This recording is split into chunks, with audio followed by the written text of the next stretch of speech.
We'll call the meeting to order. Mr. Brad Alford, would you approach the well and offer the invocation, please?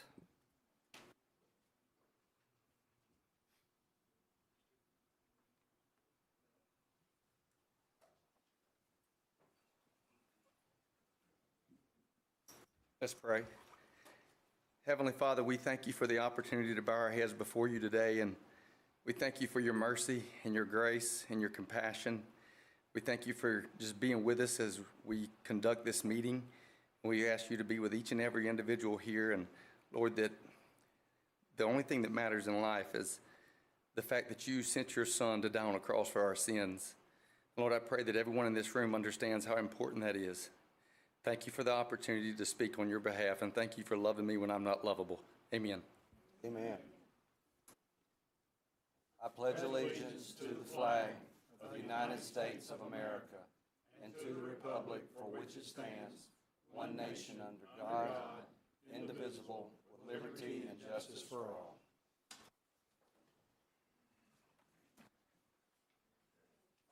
All right, looks like we have a quorum present. All 5 commissioners are in attendance. Anyone have any opening remarks? Anything? None? Okay. Let's move up to the top of the agenda from item 21 to number 1, Deputy Will May resolution. Mr. Kellenberg, would you like to offer the resolution? Yes, sir, I would.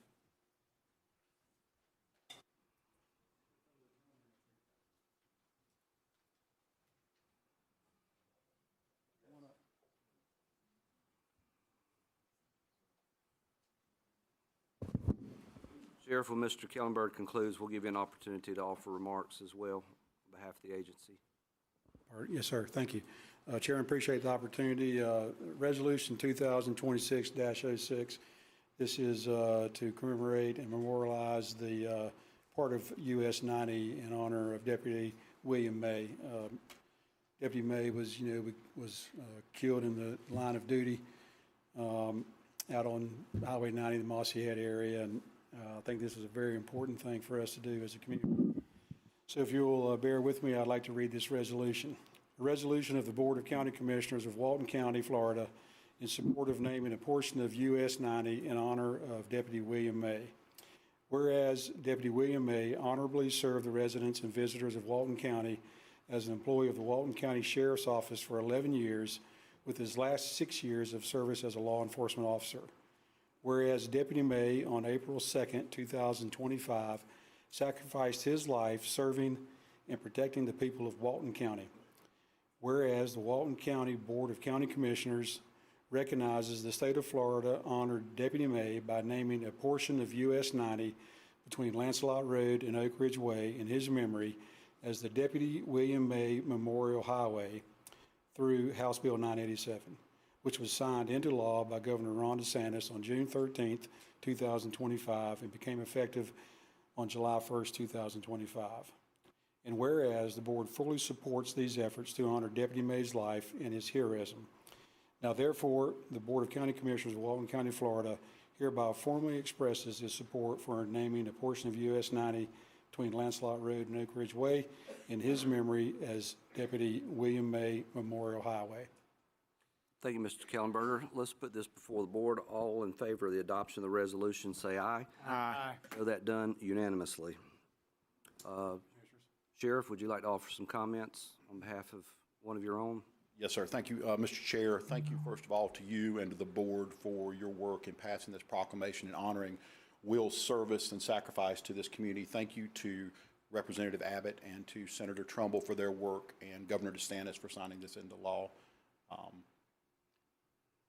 Not usually at a loss for words, so I'm going to just let it go with this. Thank you. We appreciate you on behalf of his family and the WCSO family. Thank you. Thank you, sir. Let's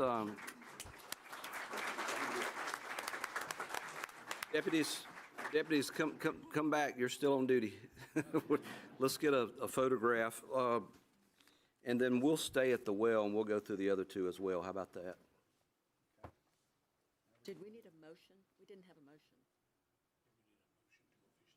I move that we adopt this. Second. Motion by Commissioner Anderson, seconded by Commissioner Gladwell. Thank you, Commissioner Johns. All in favor of the motion, restate your expression of being in favor of the motion by saying A. A. Show that adopted officially unanimously.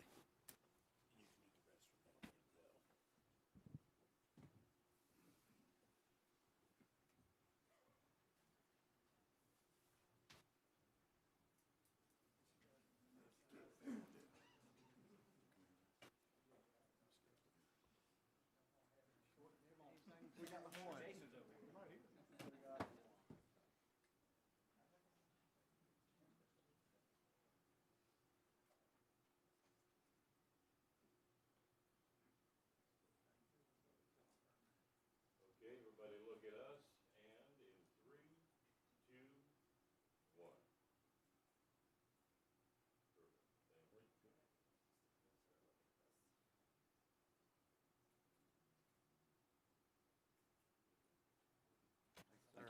Perfect, thank you.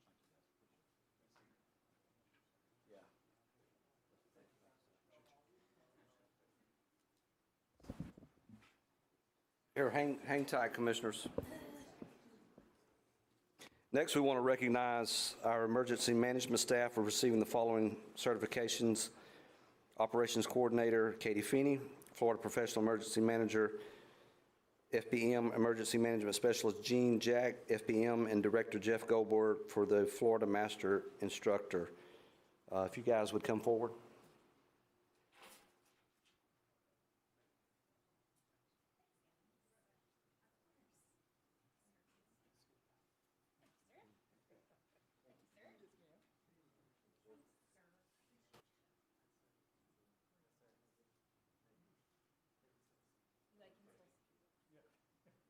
Big smiles, and in 3, 2, 1. Thank you. And if I may add one thing, Mr. Chair. Sure.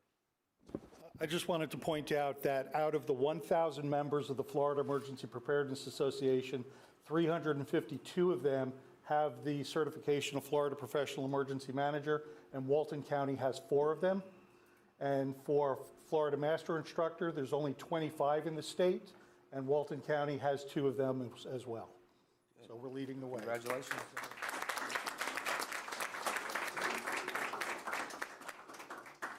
All right, we have 2 more. We have a recognition of Mr. Bobby Collinsworth, Facilities Management Maintenance Tech 3, on his retirement with 22-plus years of service to Walton County. Mr. Collinsworth here.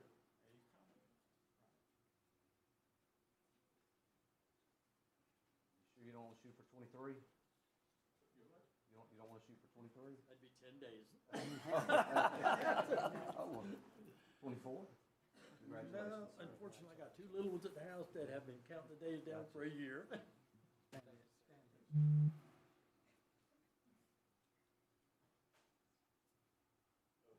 very nice. And in 3, 2, 1. Perfect, thank you. Thank you, Bobby.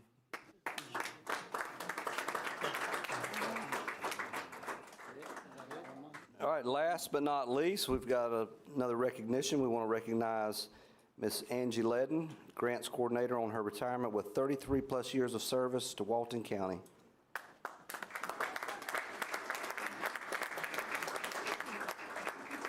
Pretty. Hey, guys.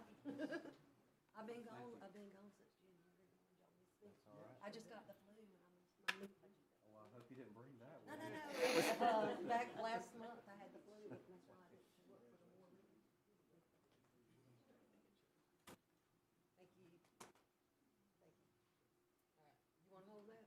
I'm going to share it with you. Okay. Okay. And in 3, 2,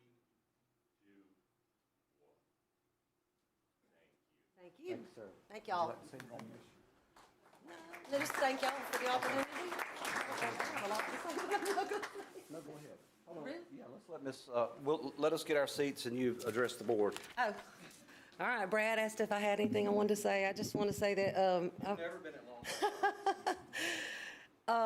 if I would have, I left for 3 years to go to college. If I'd have stayed, I'd have had 36 years in. So I've been around here a long time, and I've seen a lot of changes. I've gone through several boards of county commissioners, several administrators. Dewey Wilson was my county administrator, and Rabbit Miles is the one who gave me my first job at HUD. I worked at HUD, I was contract labor. And then I worked for 3 years. Back then, they didn't have like all the rules and regulations they have now. I worked 3 years contract labor. And then I went to college, and when I came back, when Hurricane Opal hit, and Commissioner Sam Pridgeon gave me the opportunity to do the FEMA work. And then I got a full-time job thanks to Billy Bearden. He had a position open at the building department, and I started at the building department and worked for several years there, and also did the FEMA work on the side. But then Randall Linfinger, there's so many people I want to thank that's already passed on, but Randall Linfinger had decided we need to start getting some of these grants. And so him and Ronnie Bell got together and put together a position for a grants coordinator, a person to do grants. And I applied for it, and praise the Lord, I got it. And that's what I've been doing ever since. And it's really weird being retired, not doing my job, but I appreciate each and every one of y'all, and thank you for the award and the recognition. And I want to thank Melissa, she's a great boss, and my OMB family. Thank you.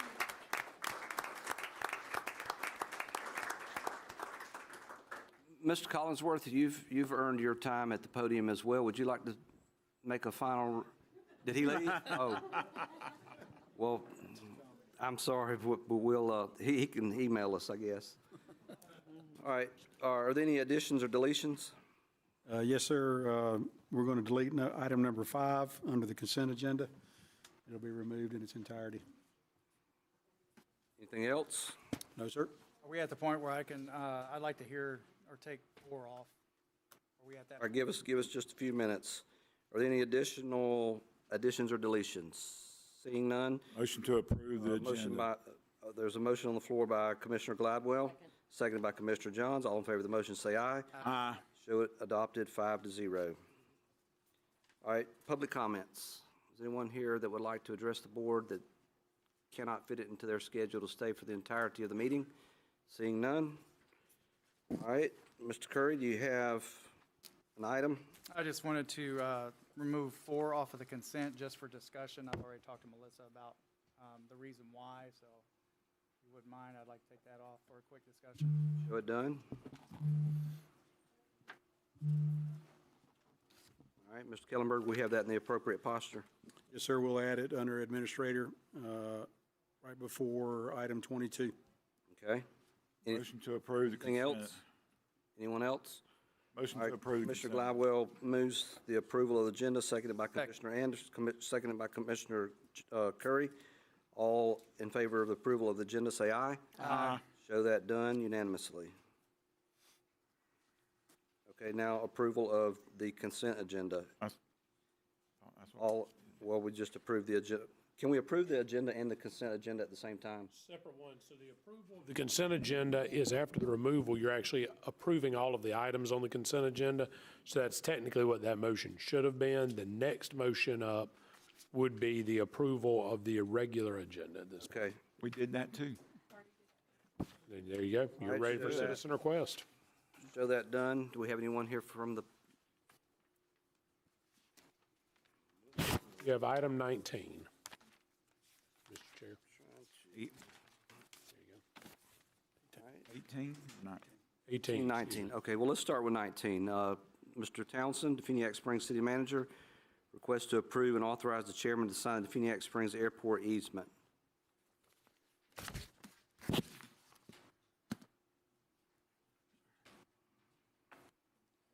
Good afternoon, Board, Chairman, Commissioners, Mr. Kellenberger, Ms. Thomason.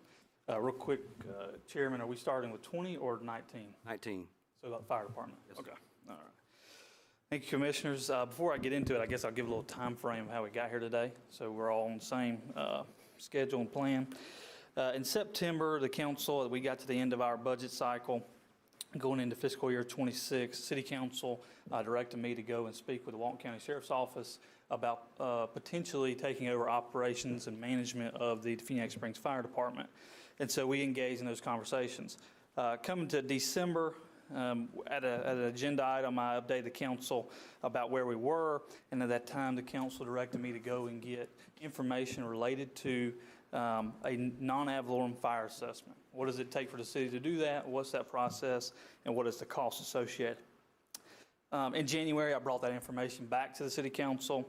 At that time, the council directed me then to enter into conversations with the Walton County Sheriff's Office on a term sheet related to operations and management of the fire department, and also to come before the Board of County Commissioners to seek additional funding for fire services provided by the city of Phoenix Springs.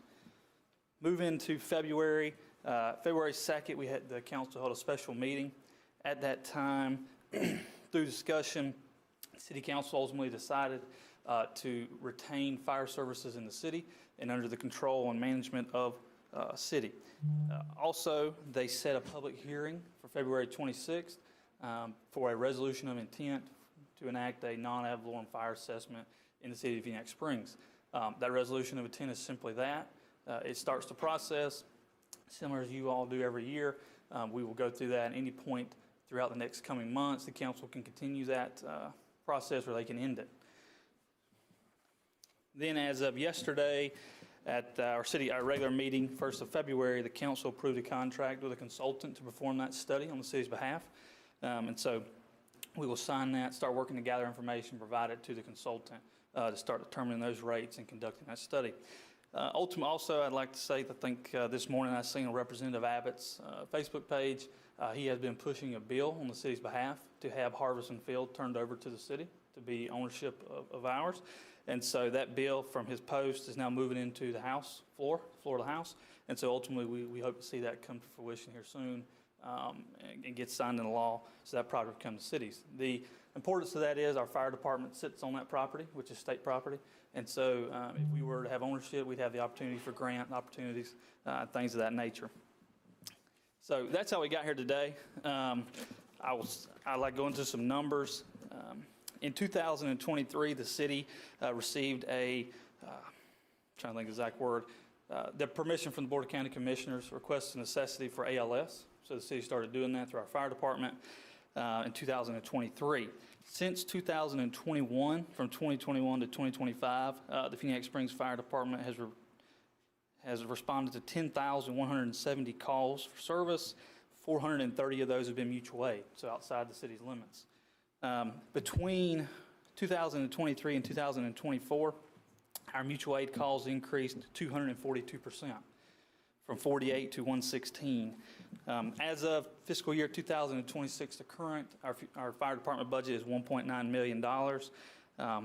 And so the city council going through this conversation, both the sheriff's office and internally, how do we fund the fire department? What do we look at for future?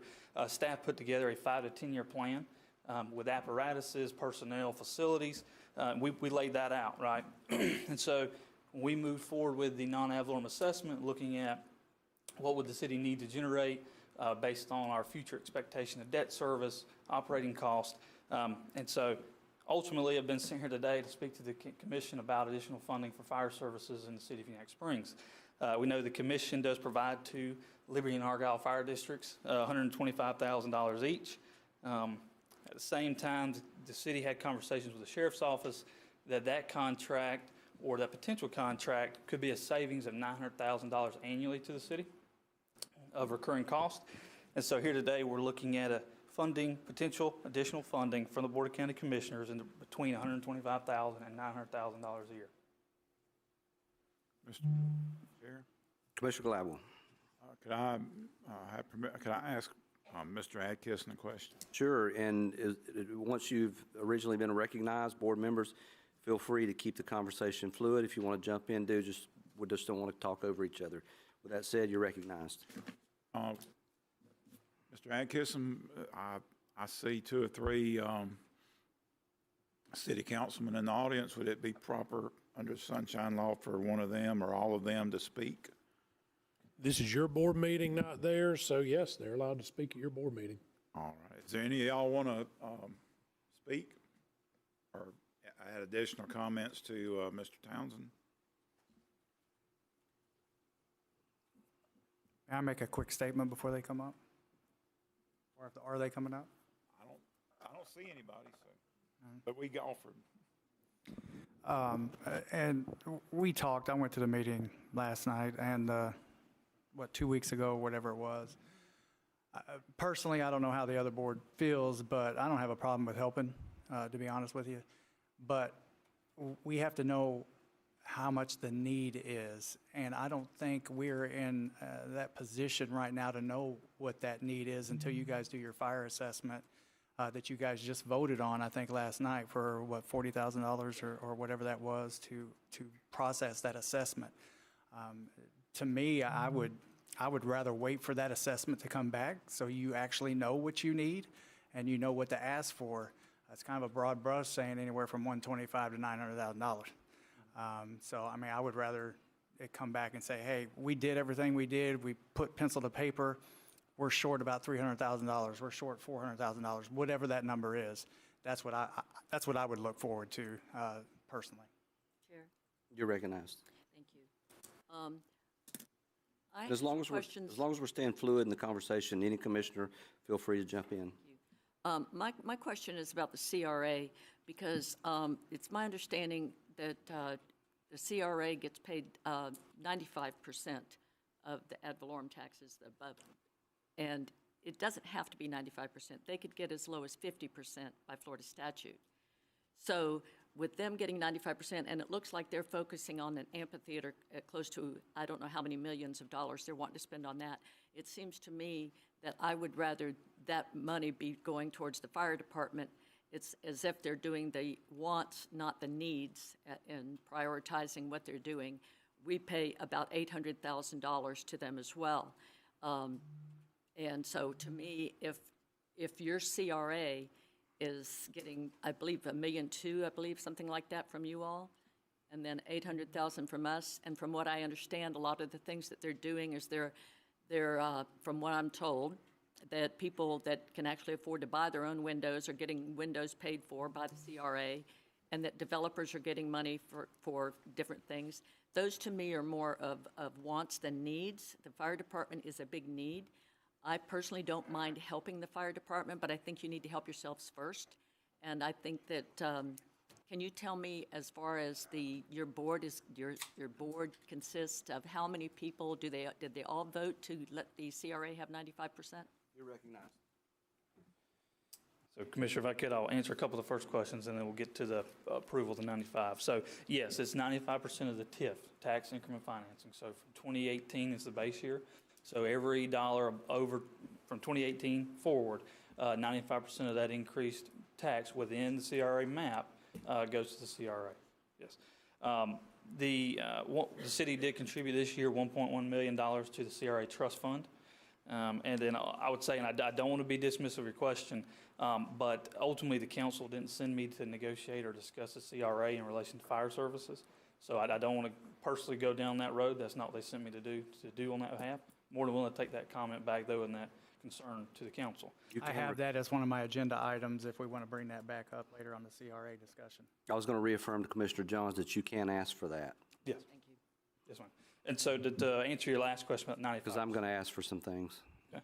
The 95% is the TIF percentage included in the original ordinance that established the Community Redevelopment Agency, and that ordinance has not been changed. So every year we go through the TIF process, similar to y'all.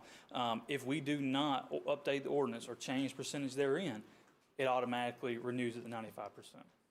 Correct. Chairman, I think Mr. Harrison raised his hand that he wanted to come up. Can I go ahead? Yeah, go ahead, jump in. What do you think the number one priority is of any board, city council? What do you think the number one job of the city council and the city manager, as well as the county commissioner and the county manager, is for your city and for Walton County? Quality of life. You think that's public service is part of that? Public safety is part of that? Absolutely. So to me, and I'm on comment on what some of the things Commissioner John said. First of all, I agree with Mr. Curry. We're not going to guarantee anything until we know what an amount is. Or I'm not. I can't speak for the board. but I assume there's 2 votes here that's not going to vote for it, because we both said we weren't. I'm a little bit put out that you think, and I would love to have a brand new, up-to-date thing in the Lake Yard, amphitheater in the Lake Yard. But to me, the fire department is much more important than the amphitheater. And, you know, that's something that is going to possibly between saving lives and not saving lives. I just have quite a bit of angst about this, especially with no figure put on there. But I think, in my opinion, which my opinion is not worth anything to anybody in this room but me, and I think that you're kind of putting the cart before the horse by asking for this, for one thing. And I think that I agree with Commissioner Johns. That CRA money y'all get a lot of money on that. And I think that should be used for the fire department first and foremost. Mr. Chair? Jump in there.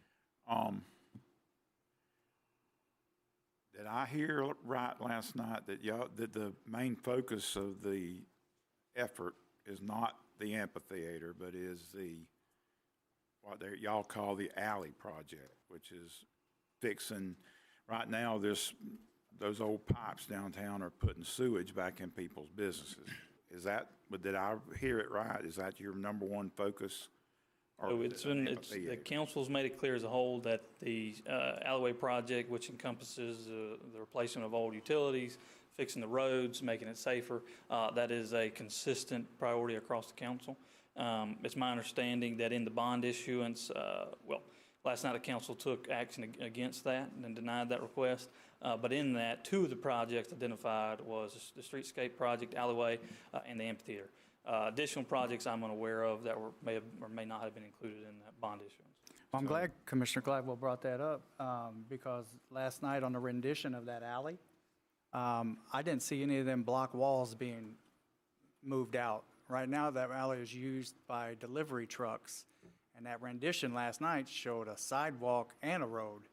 So unless we're going to start using Yugo delivery trucks, I don't know how we're going to get those big trucks in and out of there with sidewalk and pedestrian traffic for public safety as well. So I'm glad you brought that up. I forgot about that. The other question is why should the county tax dollars be spent if y'all aren't even willing to bond your own, what you can bond? Why should we foot the bill for something you're not willing to pay for? And that's a question that's been asked of me all morning, is why? That would definitely be a question to relay back to the city council. Well, there's 2 of them sitting there. And like I said, I think this conversation would go a little further if we knew the amount that you needed, not that you wanted, Yeah. but what was needed. Yeah. I haven't heard that number yet, and I echo what Commissioner Anderson said. Come on back when you have that number so we can have a better conversation on this, to be honest with you. And if I may, I know we kind of discussed it last night a little bit. Currently the city funds the fire department, the $1.9 million directly out of general fund, right? And so if the city was to move forward with a non-ad valorem assessment, that would be additional revenue directly associated with fire service. And so that's something the council at that point in time would have to decide, what's its use? Is it to offset future debt service? Is it to offset both debt and operating costs, right? And so I would say, understand where you're coming from when we get further down the road with that. Are we lacking money? Are we at a shortage when that assessment comes in based on our future projections for cost of the department? But at this moment, that isn't the case because we have funded it fully. So, but I get what you're saying when the assessment comes in, if we move forward with assessment. You asked to bring up one of the councilmen. Microphone. Would one of you please come up, one of you councilmen, whoever wants to speak? Glenn Harrison, Definiak Springs City Council. Commissioner Gladwell, you just asked, tell me if I'm wrong, you asked if we didn't approve the bond, why would you all if we're not willing to fund our own project as far as the alleyway. The way that was presented to us last night, it was for $5 million, the bond issuance, to cover the alleyway project and the amphitheater. And so it was all or none. That's the way it was kind of presented to us. You know, I don't think the conversation necessarily is over in that direction, but there's a window of opportunity. I can't speak for our council what we've done, what will be asked in the future on that issue as far as alleyway or bond or whatever, but that's the way that shook out, and that's why that decision was made. The public and some of the council members raised concerns about property tax reductions that we don't know how to anticipate, things like that, to put ourselves in that situation, leaving the city unable to fund such things as we just hammered out, and still trying to hammer out how to fund our fire department, give employee raises, hire necessary people for a growing city, all those things. So a lot of things to consider. I personally did, and I raised those. I can't speak for our council, and I'm not speaking for our council. I'm speaking from my perspective and the way that came across and the way the decision was made last night. I'd like to ask you a question about that. The CRA is in place because your board approved it, correct? Yes, ma'am, 2018, correct. The council then created the CRA. They initially were the board, and then eventually allowed the CRA to choose their own board members. Is it approved every year, or is it? The board members are each now, well, I don't know how they do that, actually, as far as their rotation. Commissioner, are you asking about the CRA as an entity or the members still on the board? The CRA as an entity, is it? The CRA exists in accordance with the ordinance. I believe the sunset date on it is 2033, I believe. It could be 2032, I had to check. But the board is in existence until then, until such time city council was to repeal that ordinance. And the That's membership. what I'm asking. Is the city council? And the membership terms? They are, and I believe in 2024, the CRA board adopted a set of bylaws, which then established timeframes for, terms for the members of the commission. Which are? I'll have to go back and look. I believe they're 4 years, but I'll have to double check. They're staggered, yes. So does the CRA have to be in effect, or do you all have the authority to dismantle it?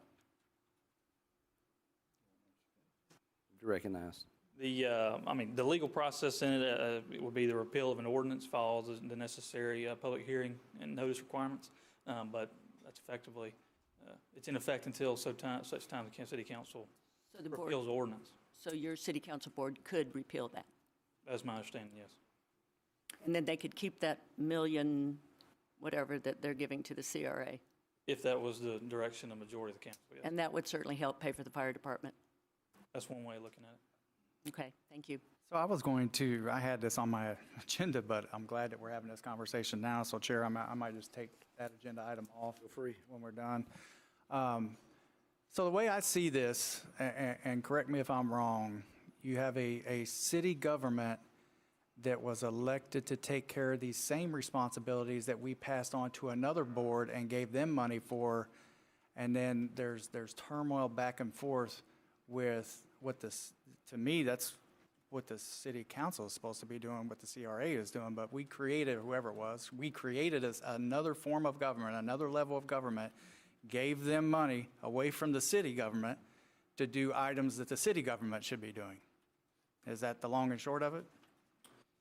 It could be. So projects that the CRA undertake as part of their master plan cannot be a project of the city, and vice versa. A project of the city cannot be a project of the CRA if it's on the city's capital improvement plan.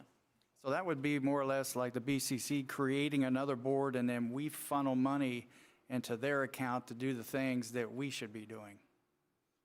Correct? Be a road, be an alley, be an amphitheater, because we do all that type of stuff. In the BCC, we fix roads. I know the Blythe stuff we don't do, but, it just seems kind of elementary to me. Why would we add another level of bureaucracy when both entities are focused on the same thing? So that's that's not a question, that's just a statement, so. Another concern that's been brought, and I'm not saying this is how I feel one way or the other, I'm just telling you what people are asking. And I think we all recognize that there could be significant reductions to property taxes for all government agencies in the near future. Well, if that happens, say we approve to give you $500,000 this year, and then it passes and we have to cut $33 million out of our budget. Well, and we have to cut because we don't have the money. So, you know, why would we do it now? Why couldn't the city wait until we know about what's going to happen with property taxes, which is a big part of the city's budget and our budget? So why can't we, why do we need to do it today? I think that's two things. I agree with that, and you don't really know what you need at this point. You can't come back with a definitive number, and then the caveat is we don't know what's going to happen in November with any of this property tax thing. So I mean, I think there's a couple ifs, and they're big ifs, not little ifs. So you know, some of the numbers we put together that would be presented to or given over to the consultant for the assessment, because the assessment obviously will be created around the future operations, personnel, facilities, apparatuses, things of that nature, right? And so when we put the 5 to 10 year plan together, you know, we looked at trucks over the next roughly 25 years, right? And facilities, south of I-10, building a new one north of I-10 as we get further down the road, and then additional personnel that go along with that building, go along with the ability to meet their ALS needs and the ability to man the proper number of trucks. And so, you know, looking through that and going through it, we've kind of identified the what we see as future numbers in terms of additional costs to operate the fire department, you know, and that ranges from 2028 of $173,000 of additional cost on top of what we currently have, 1.9, and then by the time you get into 2031, we're looking at $900,000 of additional cost between people, facilities, a truck, and 2 trucks, right? Debt service. And so as we continue to go through it, it continually grows from $900,000. By the time you get to 2042, we're looking at roughly $1.8 million in debt service. And so that fire assessment would be built around that, right, of the total cost to operate the fire department and what we need to have to perform that service. Now, again, these are numbers that will be given as we go through the consultant study and they determine rates and they come back to the council and they say, hey, to do what you've got on paper, this is what you're looking at. At that point in time, things could change, right? The level in which we seek to fund the fire department and the service therein could drastically change depending on people's ability to tolerate. Before we move to Councilman Cosin, anyone have anything? Yeah, go ahead, Commissioner Anderson. So every year, the price is going to go up, for y'all at least. So every year, y'all going to come back to us for a bigger ask? Is that what you're saying? Or are we going to pay all the new fire trucks and all the new equipment? And are we going to be the ones that pay all the increases? Because, you know, we started out helping Mossy Head and, not Mossy, Liberty and Argyle, and if I remember correctly, the first one was like $75,000 or something like that, Melissa? I believe so. I want to say the first year was lower than the subsequent years, but it's been 125 for a while. Yeah, it has, and so that hasn't been explained to me. Who's going to pay for those increases? And you know, I think there's a lot of big ifs, to lack of another word, that this is not anywhere close to being voted on as far as I'm concerned. And you know, I know people in Defuniak Springs pay city tax. I lived in Defuniak a long time. I know they pay taxes, and but so does South Walton. South Walton pays taxes way greater than anywhere else in the county as far as number of dollars. But yet they also have a South Walton Fire Department, one of the best in the state, and it's fully funded by the taxpayers of South Walton without the commission have anything to do with it. They have their own board. We don't control anything they do.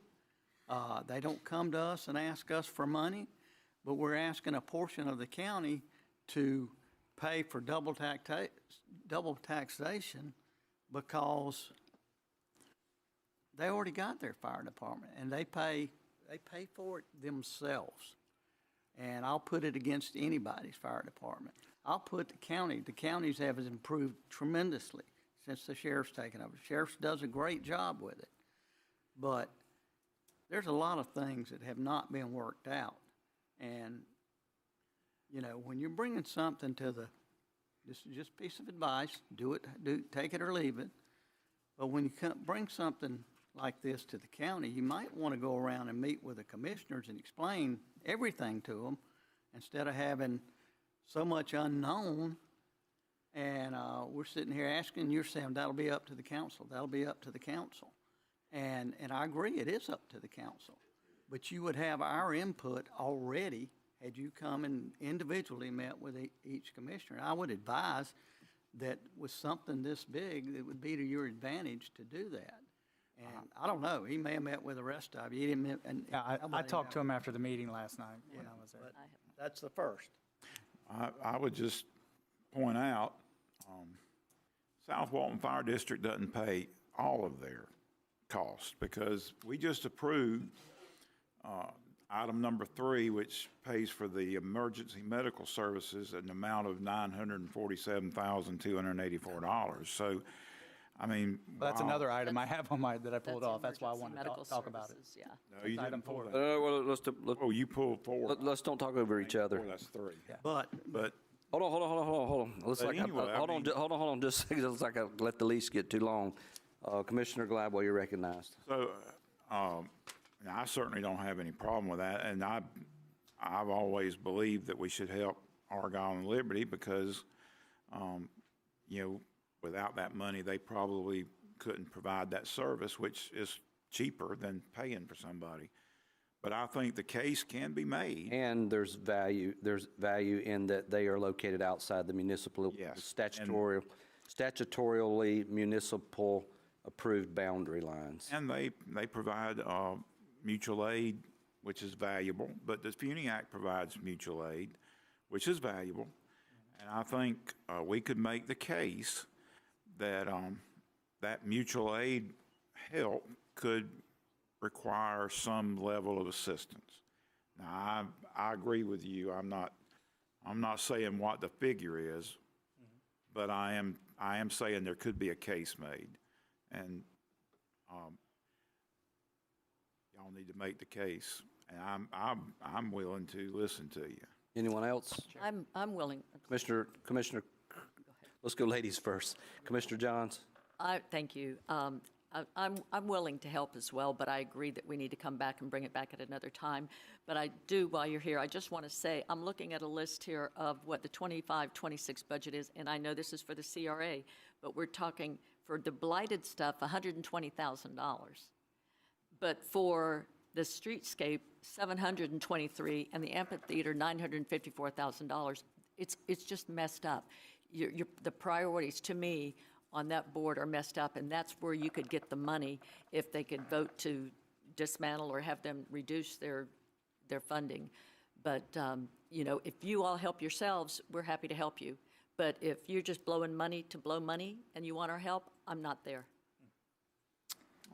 Okay, just to reiterate on that, I had some questions about the South Walton Fire Department, and Melissa had sent me information. We are signing, or it's going to be coming up, because I pulled it from the consent agenda item. There's going to be an increase to the South Walton Fire Department EMS services, a 3% increase. It's going to go up to $947,000. There is also a TDC lifeguard services agreement, the amount of, I can't even read that number, was that $3 million? Okay. and another agreement for short-term rental certificate programs in the amount of $220,000 per year. The county does not contribute anything for their regular fire department services. That is funded by the South Walton Fire Department ad valorem taxes. So EMS is separate from the South Walton Fire Department. I just want to be clear on that. I think Mr. Coason's been waiting on. Well, I was going to make sure we had everything resolved at this level. Go ahead. But Oh, and Madam Clerk, Mr. Madam Clerk, Coulson covered that for me. This EMT service was signed an agreement years before any of us came on this board. And it was actually cheaper for them to run it than it was for us. Don't know if it still is. It might be something we need to look into. But still, their fire department is covered by their ad valorem tax. They pay an extra fee for that fire department. And I just think that we need to, I think we need to pull in the reins on this a little bit, and till y'all have done your homework and come back with a true number. We just need to move this, you guys need to move this forward and come back. anyone else? Madam Clerk, for the record, I think it's obvious Kobe Townsend for the City of Phoenix Springs, and prior to that was Councilman Glenn Harrison. Gotcha. Chairman, if I may, real quick, on Commissioner Gladwell about the property taxes. Absolutely, we're looking at the same thing on what that reduction looks like for the city. I would say, the concern about if property taxes get reduced and then the county's got to look at it, as Commissioner Anderson said, it seems that public safety is top priority when it comes to quality of life and while we're here, doing what we do every day. And so I would say if the City of Phoenix Springs doesn't provide additional ALS service, Walton County Fire Rescue had to pick that up as they did prior to 23. So some of that load is shifted off Walton County Fire Rescue onto the Phoenix Springs. So that would be, when it comes to the property tax reduction, I think the funding would still be necessary as we continue to perform that service. Anyone else? There is one more caveat to that. Most of the legislation that is being considered doesn't allow for cuts in public safety. So it's sort of like y'all are coming now instead of waiting for October or waiting for the budget process, trying to get that approved where we can't cut it later. And I hope that ain't the case. No, I can assure you, County Commissioner, nothing in this is ill-intentional. This is very much the city sees we're going in this fiscal year, and it's time to get ahead of it. And so we're being as proactive as possible when it comes to the next fiscal year. And I do believe, Waited long enough. I do believe the bills particularly call out law enforcement when it comes to property tax cuts. And you'll know the City of Phoenix Springs has the only other police department in the entire county outside the Walton County Sheriff's Office. And so if that were to be the case, there's some questions to be had. The city does not collect enough property, we collect less property tax than our police department costs us to operate. Most of those bills have added fire departments. Have they? Yes, sir. Madam Clerk, for the record, Danny Cosin, Council Member, City of Phoenix Springs. With your permission, I'd like to give you my opinion, just me, on how we got here. In Kobe's defense, during last year's budget season, when we were discussing how much money we were going to give the CRA, he and the finance director, which was unusual, it's just Kobe that usually gives us our pre-council meeting briefings, but on this particular one, our finance director was in there too. And when Kobe he warned us that if we give 95% of our increased ad valorem tax to the CRA, including somewhere between $1.1 and $1.2 million out of our operating budget, that it would drastically affect our city services. As a result, we had to eliminate positions, we had to eliminate services, we're unable to do things with our infrastructure that need to be done. We've got concrete asbestos pipes feeding water to all of our homes and businesses that we are mandated by the federal government to replace, and we don't have the money to do that. We've got 100-year-old clay pipes eat up with tree roots that are constantly busting all over the city, and all we can do is patch work and catch as catch can. Our department heads are constantly asking, how much money have I got to spend? Have I got enough to spend to buy this or this repair equipment or whatever? And we can't tell them. Now, the city has the software and hardware program to be able to give real-time data on exactly what our finances are. But we've lost the staff members, and you've got to have data entry operators to put that in. The problems of our city are long, but I would agree with Mr. Anderson that first and foremost is public safety. And we don't have enough money for our public safety. It wasn't Kobe's fault that we got here. The city council, and it wasn't a 5-0 vote, approved 95% of the increased ad valorem tax and $1.1 million to the CRA. And Kobe had to work with what he had. So this is a classic example of putting wants before needs. Some people call it quality of life, as far as all the niceties. At this point, we can't afford fluff. We can't afford the feel-good stuff. We've got to put public safety first. And the albatross around our neck has been, since I've been elected, from my viewpoint, has been the CRA. And we can do a lot for our city if we eliminate it. We need to put a bullet in its head and us get that money to spend as the city needs. The CRA is putting a lot of money into homes that can afford it. There were a lot of CRA lines around, signs around the lake yard. It wasn't necessarily going where it was supposed to go, but we don't have any say-so over that.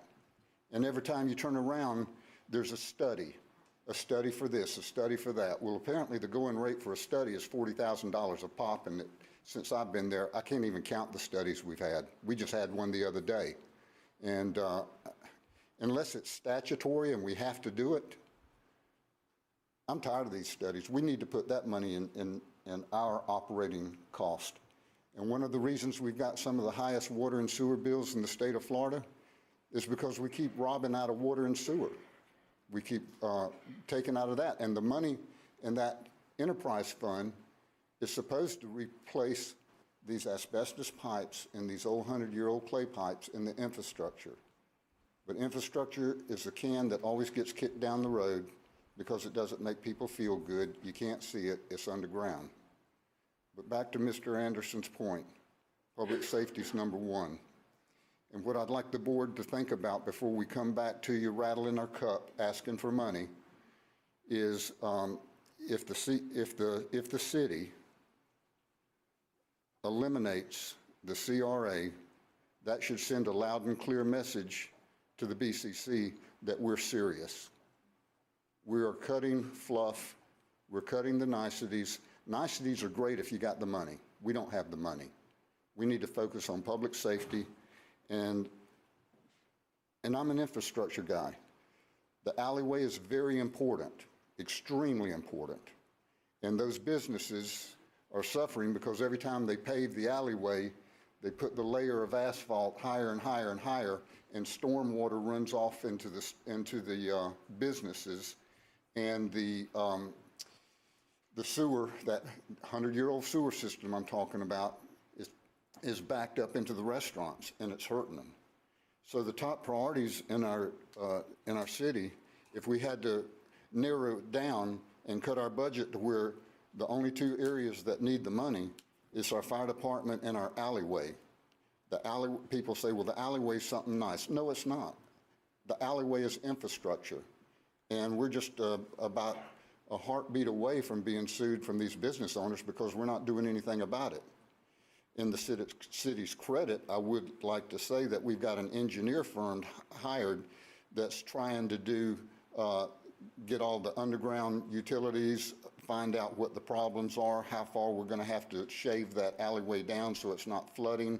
and we're thinking ahead. Right now, the tractor trailers can't get through there because the power lines are hanging low, and it looks, our alleyway looks like a scene out of, a murder scene out of the Law and Order TV show. It's a mess, and our alleyway needs help.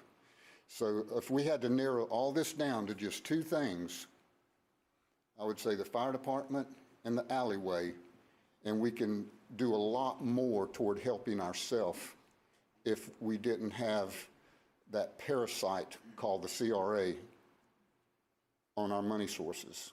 If we eliminate it and come back, we deserve your help. We would appreciate it very much. But until we go back and sharpen our pencil and do all we can to help ourselves, I'm not for y'all giving us a dime. Not today. Thank you. Commissioner Anderson, you're recognized. Yes, Mr. Cozen, thank you for that, and I did get your name right this time. I didn't- Thank you, sir. Curry. And I want you to know, I have no animosity. Oh, I know you don't. Kobe's doing his job. Exactly. And He's doing a good job. But I agree that, you know, there's some work to be done.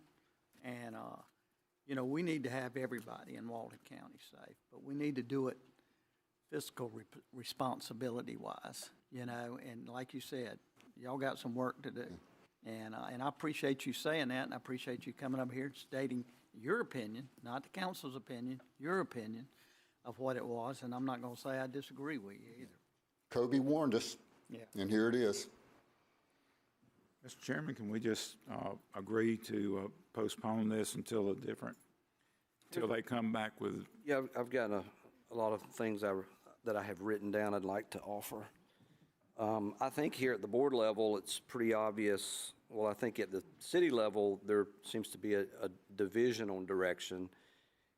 Here at the county board level, it seems to be more cohesive in direction. And maybe if I'm hearing things correctly, it seems to be philosophical in nature, that there's an expectation here at this level that we would like to see, you know, ... the following things.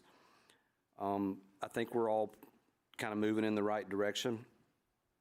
Personally, everyone has kind of had an opportunity to share philosophically or ideologically where they fall on this, and I as well have an opinion. I feel like that when a city boundary is defined by the Florida legislature, that it is a desire of the residents that lived within that proposed dash line. It's a statement by the community and the representative government of which it oversees or reports to, that we move in that direction based on what we've kind of articulated today in somewhat loose terms and sometimes somewhat fast terms. I think that the city, when it is decided that we're going to become a city collectively, it's a notion of, hey guys, hey everybody else, we've got this. We've got our hands around this. We're going to operate as a city government. We're not necessarily in need of anything from you, but we can manage. But I'm not opposed to partnership relationships either, where if the city may have certain needs in one area, the county has needs in another area, if there's a mutual relationship or a symbiotic relationship that can exist, then we're fools not to pursue that. I mean, we can lay down pride, we can lay down,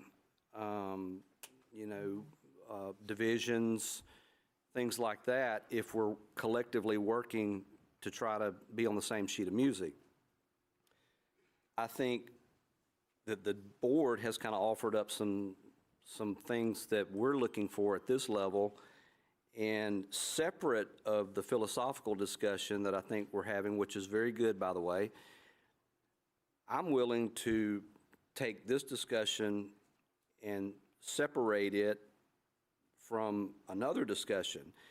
So it's obvious that the city has things that are of immediate interest that otherwise you wouldn't be here. So you're asking us for help, and we're trying to find a way that maybe we can be accommodative and offer said help.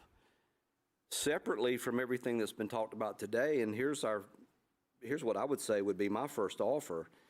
That way we put something down on paper and you can take it back to your board. And before I go into what I'm looking for, I wanted to ask Commissioner Johns, what was it, would you restate what kind of you thought would be an enhancement to the county that they might be willing to offer when they come back to us? Do you kind of remember what your train of thought was there? Well, I was thinking that if you all help yourselves first and kind of get out of the CRA business, and you use that money, and obviously that's not going to be enough for you, but that will also free the county up of about $800,000 that we also give the CRA, and we could contribute some of that money to the fire department, I would think. I would like to see us move forward in helping them, but not until they help themselves. Okay. What I would like, and I'm offering this up to the board for consideration, I would like to offer up some immediate relief, or not necessarily maybe relief for you guys, but things that we need as well, where there's some immediate justifiable economic value. So for example, if now that you've kind of made an offer to us or proposal of what you're looking for, which is financial support, maybe, you know, the original ask or the direction that you were headed, maybe that's not satisfactory to us right yet. But what I would like for you to consider, Kobe, Councilman Cosin, Councilman Harrison, and the other council members that may be listening, I think that there's immediate justifiable economic value if we had a separate conversation that would allow the city of Defuniak Springs to convey to us land. The Thriftway, we have the Thriftway alleyway abandonment that would help us significantly. We have the area on 6th Street from Highway 90 to Toledo Avenue that could be given to the county. And then we also have the alleyway between my District 3 office, which is on Chafin Avenue, to Toledo Avenue. Separate of anything that we've discussed today, I would be, just as one commissioner, and the others may feel differently, I would be willing to make that exchange for $125,000 in cash. I believe that was kind of one of the numbers that has been offered up to us for consideration as maybe like a $125,000 infusion in perpetuity. I'm not interested in that conversation. It sounds like we're going to get to that in follow-up meetings. But today, I would like for us to consider putting that out there to them to put on their radar screen so that they could take it back to their board and collectively talk among themselves, is giving us that land, which is, I mean, it's not necessarily a big thing to you guys, and we would take over the maintenance of all of it, but it would be what I would say would be an equivalent and fair transaction that we can kind of get off the books and move forward. And I think that also puts us in a posture kind of following the harmony of where we were going, in that working together is not a bad thing, and that we're giving you an opportunity to demonstrate that you're serious in some of the other things. So board members, I would like for y'all to consider maybe collectively making that offer to them, and that would give us both some quick wins. Any thoughts on that? Any discussion? I think it's a great idea. I mean, it sounds great. It almost sounds like our family nights playing Monopoly, where I just don't want to trade Baltic for Park Place and then ask why I don't have any more money left at the end of the game. I mean, I think that is an opportunity. I mean, I agree with you. I mean, I think it's an opportunity, especially as a partnership. I think there probably could even be more out there that we don't know. Well, I'm trying to work in a good faith effort of what I thought was fair. You know, I mean, they're asking for something that they're wanting us to be perceived as fair, and maybe a lot of that, I don't think we're ready to go, in that there's, you know, it's an apple for apple exchange. This, I think, is. I've thought about it. I've looked at, you know, what I would be asking for, And I think that would be a quick win. And then it also kind of puts everybody on a playing field where, hey, we want to work together. We don't want to just come with our hand out. We want to partner up with you guys. And so it kind of follows the spirit of what this discussion has kind of evolved into in fiscal responsibility. I think that that's if they need cash and we have cash and we need land or property and we need land and property right here in our complex, I think that's a win-win. So do we want to make a motion to make that offer separate of anything else? And I think it puts everybody in a good posture to possibly get a win very quickly. I think that needs to be separate, in my mind, completely separate from what they're doing here. Absolutely. Can I add too, could there be conversations, if there's any other possibilities out there that you've just mentioned? Is there anything else that could be put on that plate? Well, I think to that extent, you'd be best off asking the county administrator to look at needs. What Commissioner Drake specifically addressed would be abandonments of roadways or alleyways, and that's a very defined process. Is there any more? Is that the only ones that he's brought up? Is that the only ones? That's kind of what I came out as. Those are the only ones in the government center that I know exist. The county's already had one or two abandoned in the government center over the past. That's what I came up as a good faith first offer on something completely separate. It's my understanding that the thriftway right-of-way is something that we were already talking or thinking about, and you haven't gotten to it yet, exchanging for the property at the end of the airport. Yeah, I'm trying to get that now. So, I mean, we're at the bargaining table, you know, they haven't run out of the room yet, so. So if I think I understand you, Mr. Chairman, that what you're proposing is we trade the Funiac Springs Airport easement and $125,000 in exchange for the alleyway behind Thriftway, the alleyway next to your office, and what was the third one? 6th Street and 90? That's exactly what I'm offering. I make a motion, we offer that. Second. And can I ask one other question? Before we make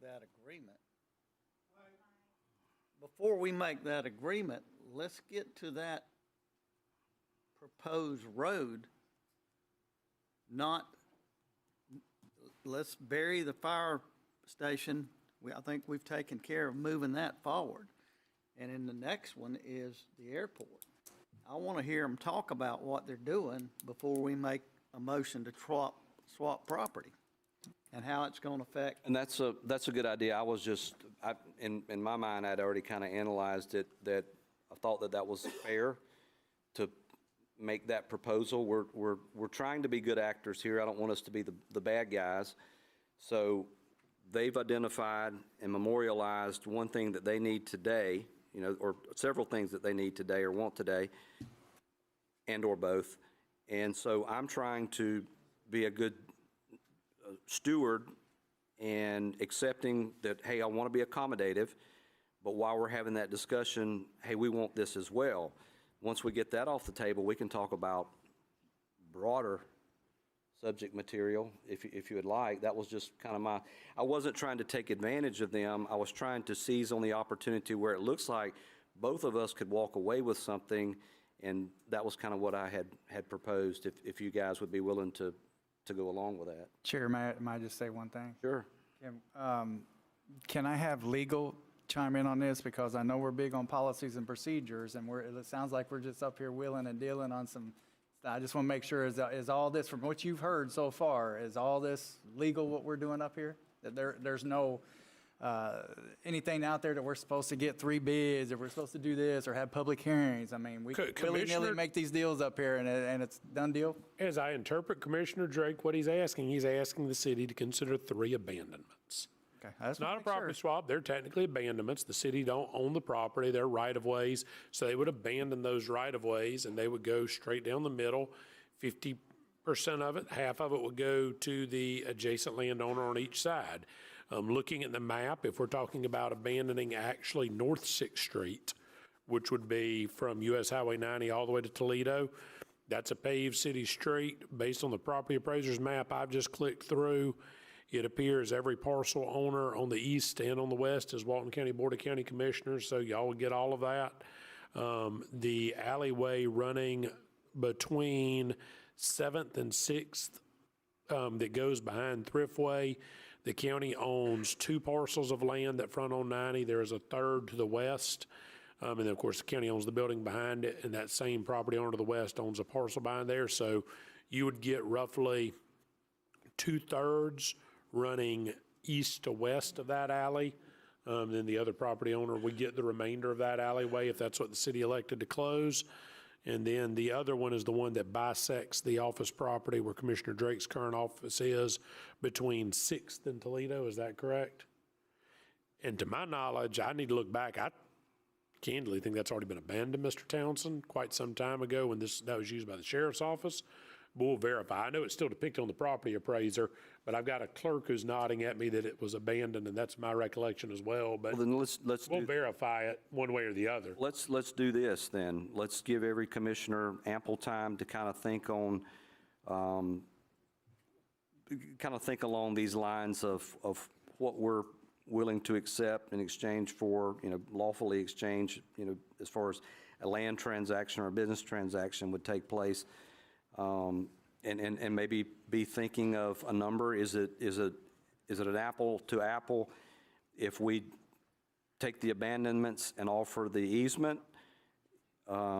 If there's additional monetary considerations on either side, whether they might have to offer us up some money, or we may have to offer up them some money, or we just call it dead even.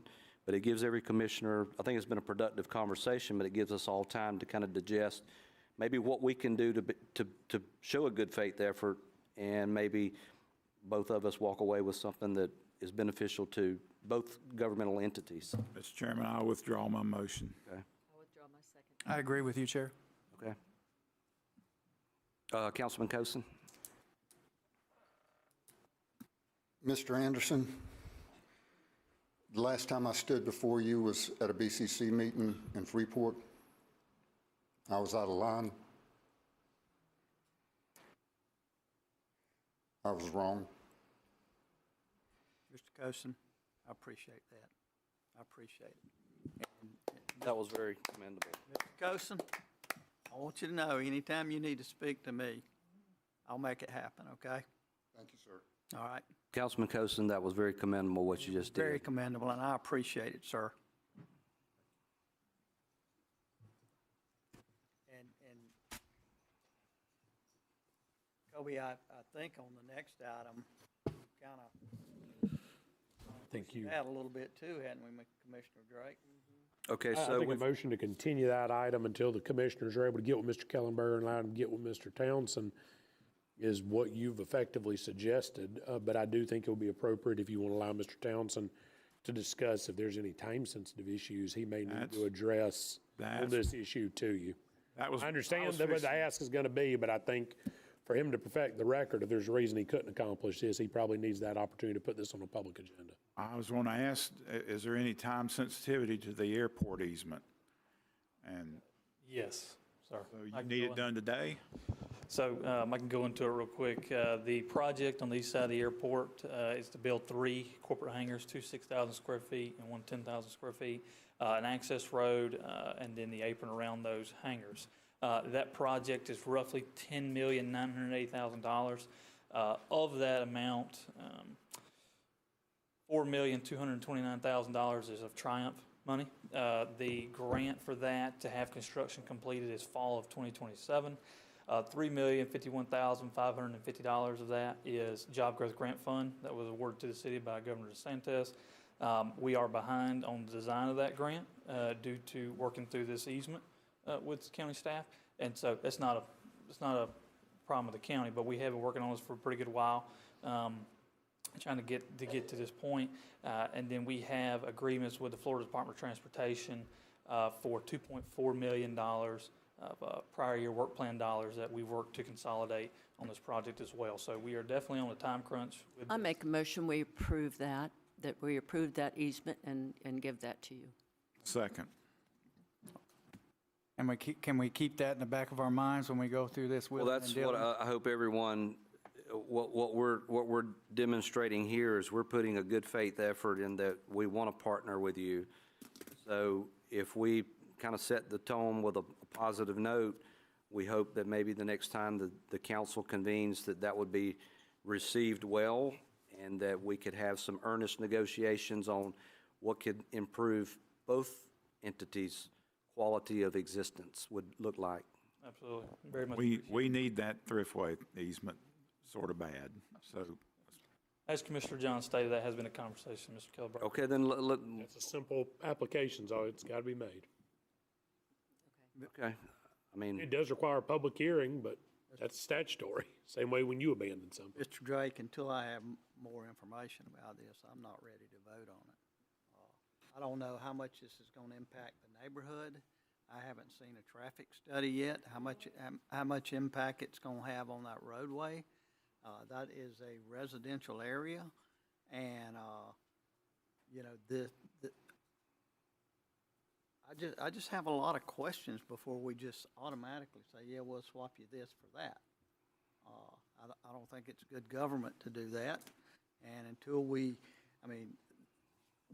have you talked to the neighborhood at all? Has anybody gone down and talked to the neighborhood about how they feel about this? There's things that bother me. I don't know where this road is going. You just got a slightly little line here, and maybe you can explain that, but where's it going to enter the airport? is 2 weeks enough time? So to answer your questions, no, we have not went through that process as of this point. That's definitely something that can be conducted during the engineering process, because again, we have not started the engineering or design as of today. We were waiting to get through the easement. I didn't feel it pertinent to have City Council approve a $1.3 million contract for design and CEI if we didn't even have access to the property we were building on. So we haven't even started that yet. I didn't feel that was appropriate. So Commissioner Anderson is making some good points in that I think we're all kind of adding to this conversation, and it's moving in the right direction.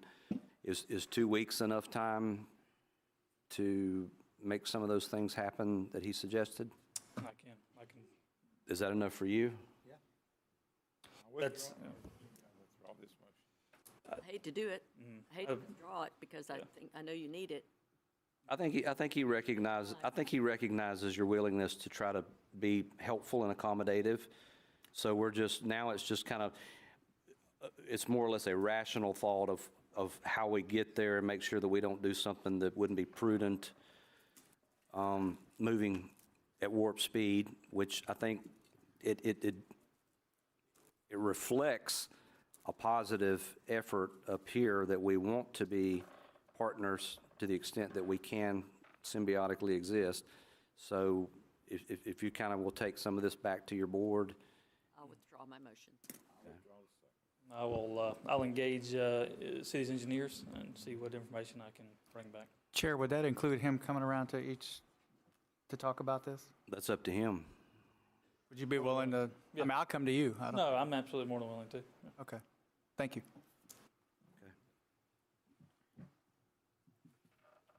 Mr. Kellenberger is aware I'll be reaching out. I don't like to contact commissioners without his notice. Are we moving to number 20? Yeah, let me make sure got everything covered that we needed to. So everyone's comfortable with that? Okay, seems to be, looks like we had a good time there. All right, so that leaves one more item on number 20. Needs assessment on Walton Road. Sure, thank you, Chair. The City Council, a few meetings back, directing to come speak before you about a traffic needs assessment on Walton Road. If you're not familiar with some of the projects occurring there, I'll take you east to west. At the corner of Walton Road and 83, there is a 65 single-family home development occurring in that corner, along with some commercial development there right along the frontage on 83. As you move down, obviously the school board is building their new district office on Walton Road as well. Further down past the We Care Park, Pinehurst 2 is 19 single-family units. On the backside of Phase 1, just a few hundred feet west of that is a I believe, a 27 single-family home development, McCarthy Estates. And then as you get down at the intersection of Twin Lakes Drive, there's a 125 single-family home unit development, Alden Springs. That is, they're currently putting in infrastructure at the moment.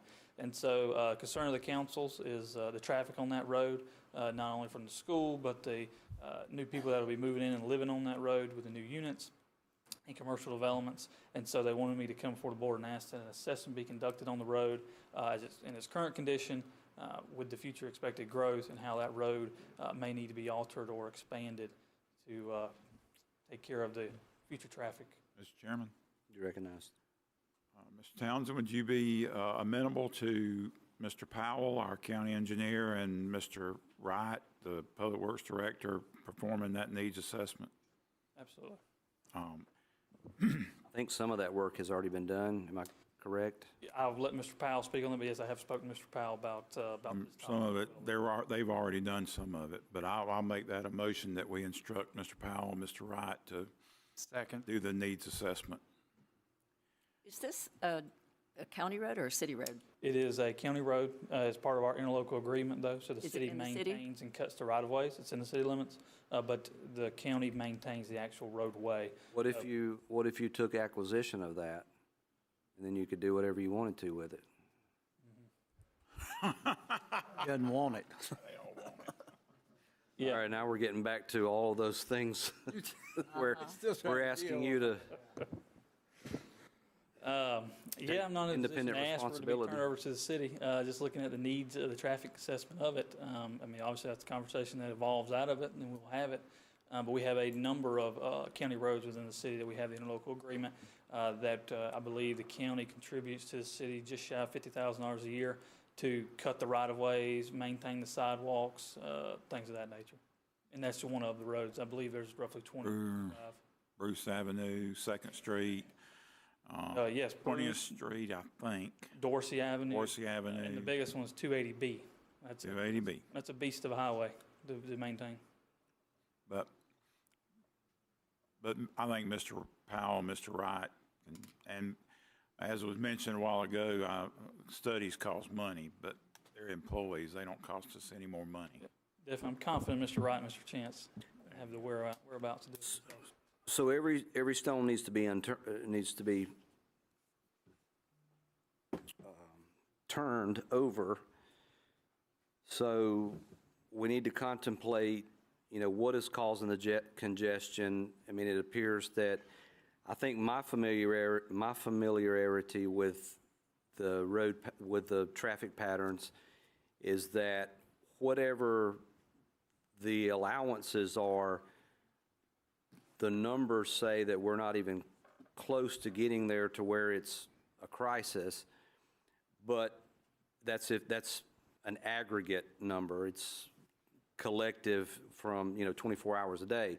I think where the problem is obvious is during school hours, and during those school operating hours, that's where you're getting the congestion, and it's creating problems. So I know that Mr. Powell has already, and maybe you guys have already been in discussions with FDOT about traffic signalization there. I think that those conversations are bearing fruit.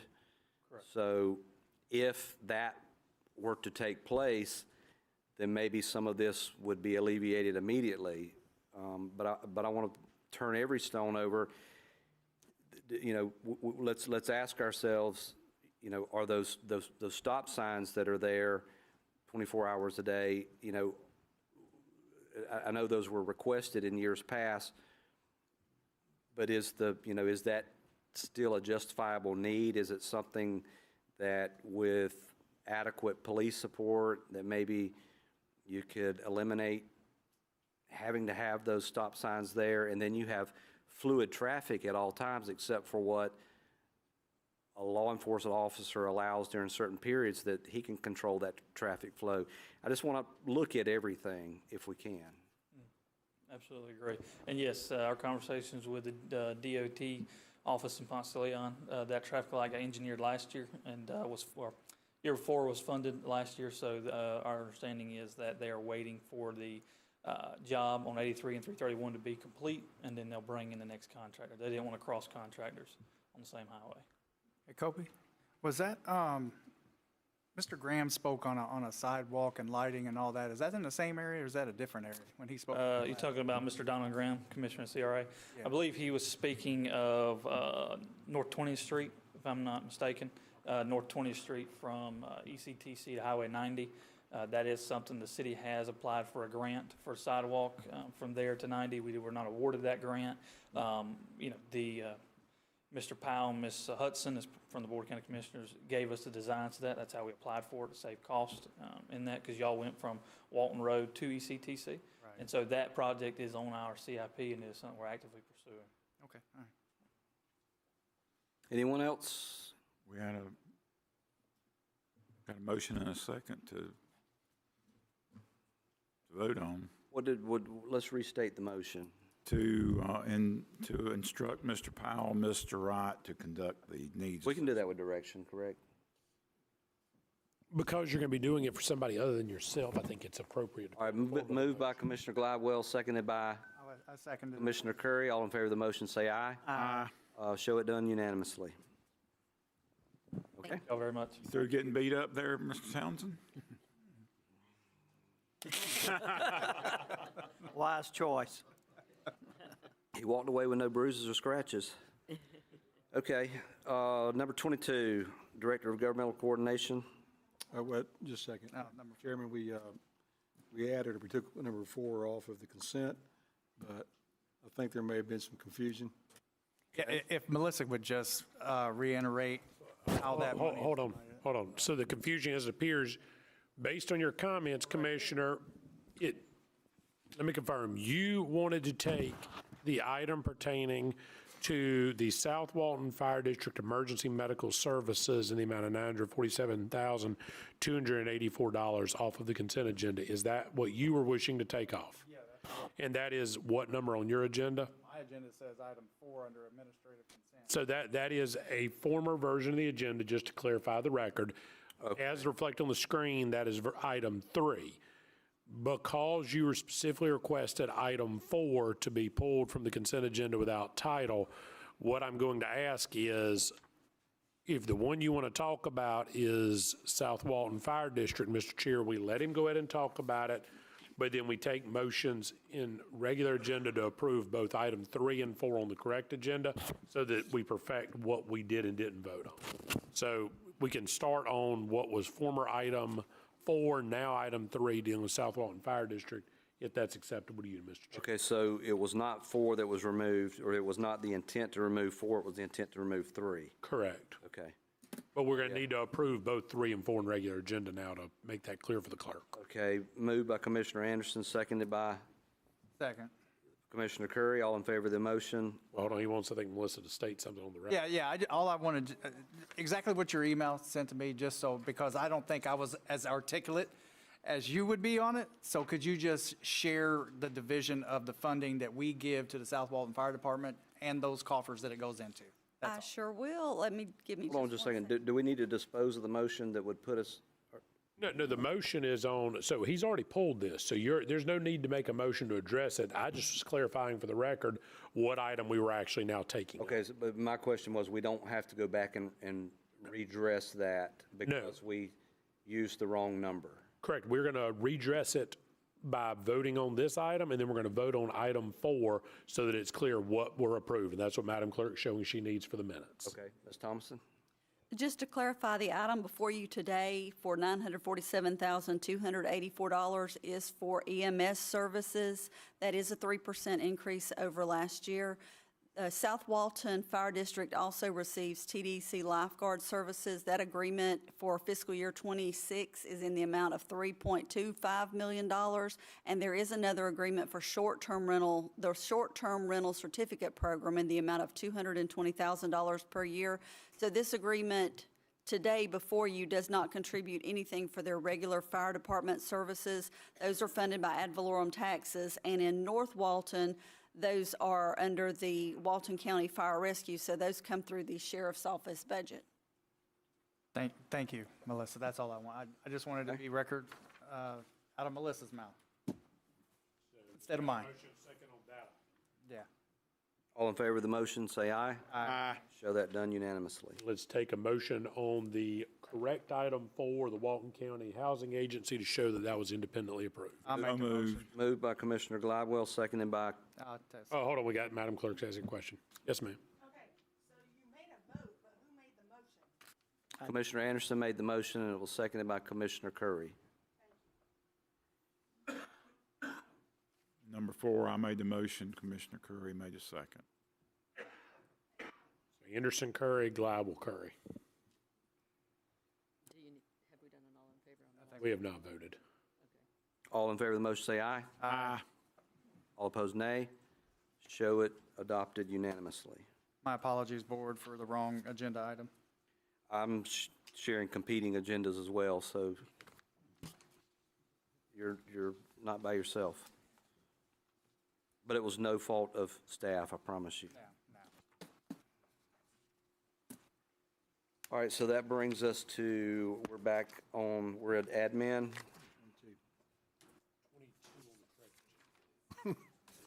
Let me to call it out, Scott Brannon, Director of Governmental Coordination Legislative Update, 26-0158 is the PDF.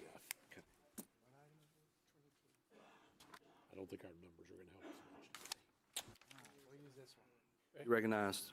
Yes, sir, Mr. Chairman, members of the board. Thank you, Scott Brandon, Director of Government Coordination. This is your report. We're about halfway through session at this point. This week will be a big week. The Senate will be rolling out its budget probably on Thursday of this week.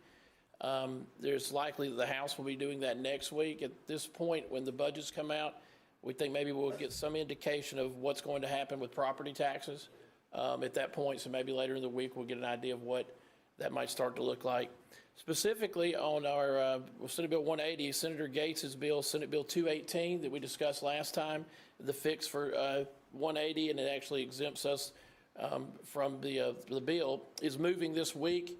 It was heard in a committee at 12 o'clock Tallahassee time today, so it has one more committee stop before it gets to the floor. And I'll get the schedule to those committees that are upcoming to you. We still don't have any movement on the opinion House bill yet, so we'll keep an eye on that as well.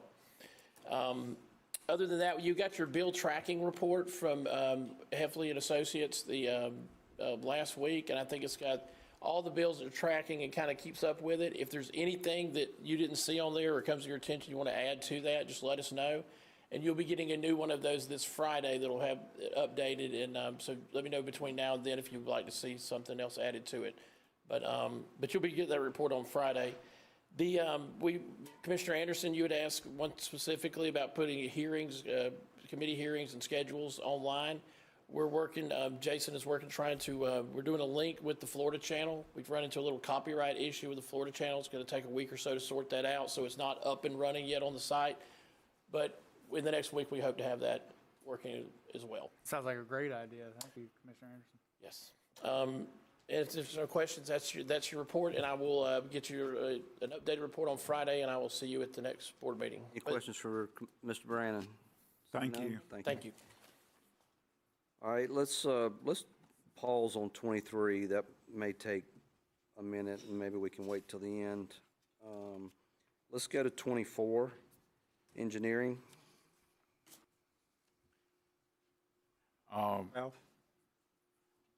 Unless he just wants to come talk, I'll make a motion to approve.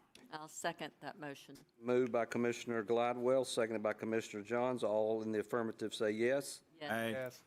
never seen Chance Powell move so fast this turn All around. opposed, nay. Show it adopted unanimously.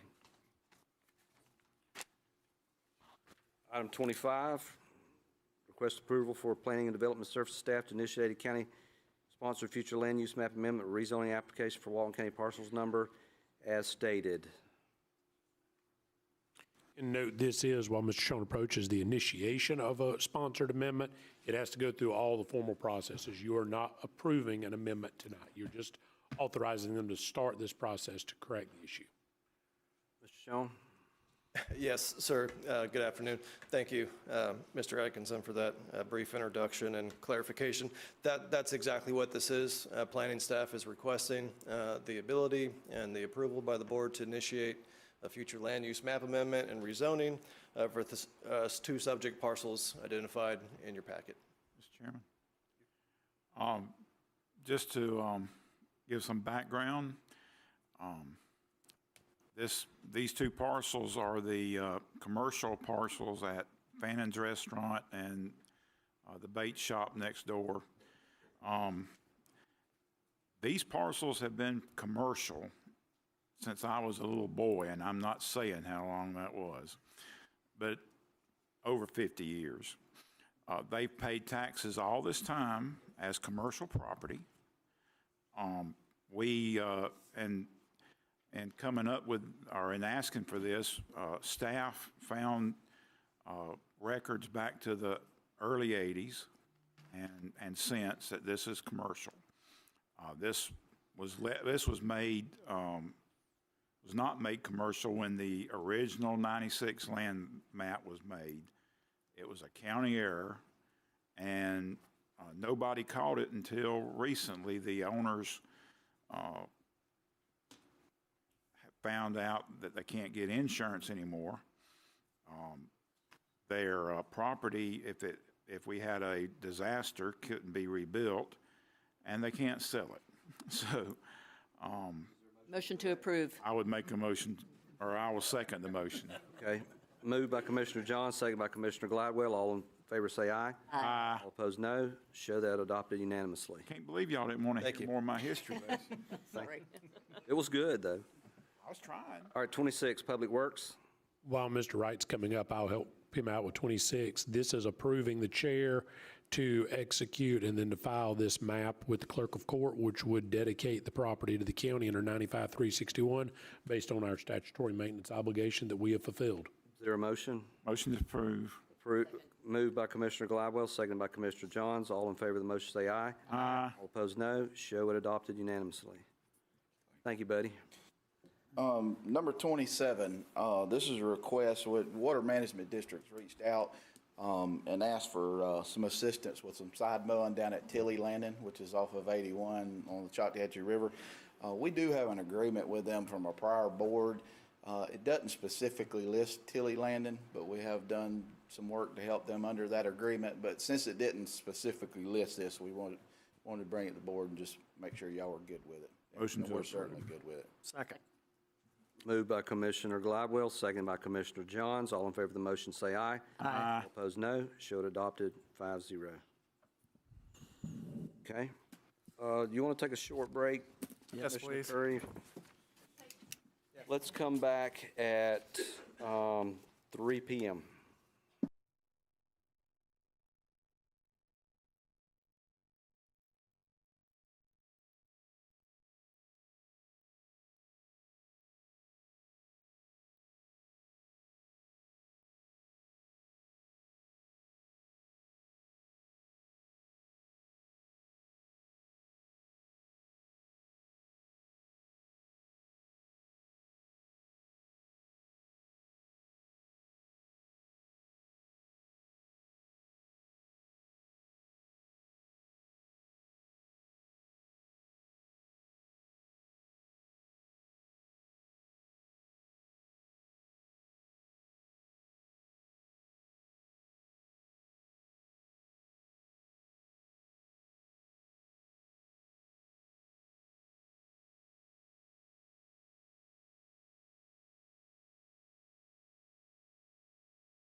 bring the meeting back to order.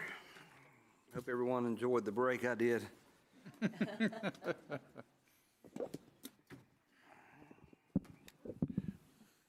Commissioner from District 1, you're recognized. All right, thank you, Chair. I had a couple more visits down to the eastern dune lake, and I had some folks come up. Sunday afternoon, we discussed a few items, and I reached out to Mr. Reese, talked to her on the phone, so I'm just going to read one line from what we have on our website. Walton County is home to 15 named coastal dune lakes along 26 miles of coastline. These lakes are a unique geographical feature and are only featured in Madagascar, Australia, New Zealand, Oregon, and here in Walton County. So I would like to give our legal staff or Clay to write up a conservation preservation easement on the Eastern Lake coastal dunes. If the board wants, I can bring that back, your ordinance amending the coastal dune lake protection zone related to Eastern Lake and establishing the higher level thresholds to change that will be on your next meeting. I can bring back a statutory conservation easement if the board wants to consider it at that time. It's a simple easement document. It's up to the board. You don't have to vote on it today is what I'm telling you. I can have it back before you for consideration. I'd like some information on it because I don't have any idea what that would mean to anything, including the fact that how we purchased it. It could have substantial impact on how you purchased it with TDC money because you're guaranteeing that it's not going to ever have anything but basically people using the dry sandy beach. Well, the reason I brought it up was because we spent all the time on the agricultural easements and we wanted to save the land up there from being worked on and all that good stuff. So I was like, naturally, that's our land. It's BCC. I believe on the deed it's the BCC, not TDC, correct? Correct. Okay, so if it's our land, I think we should be able to, just like if a farmer wants to put their land on a conservation easement, they have that opportunity. I think if the board wants to put that stipulation on their own land, they should have that opportunity.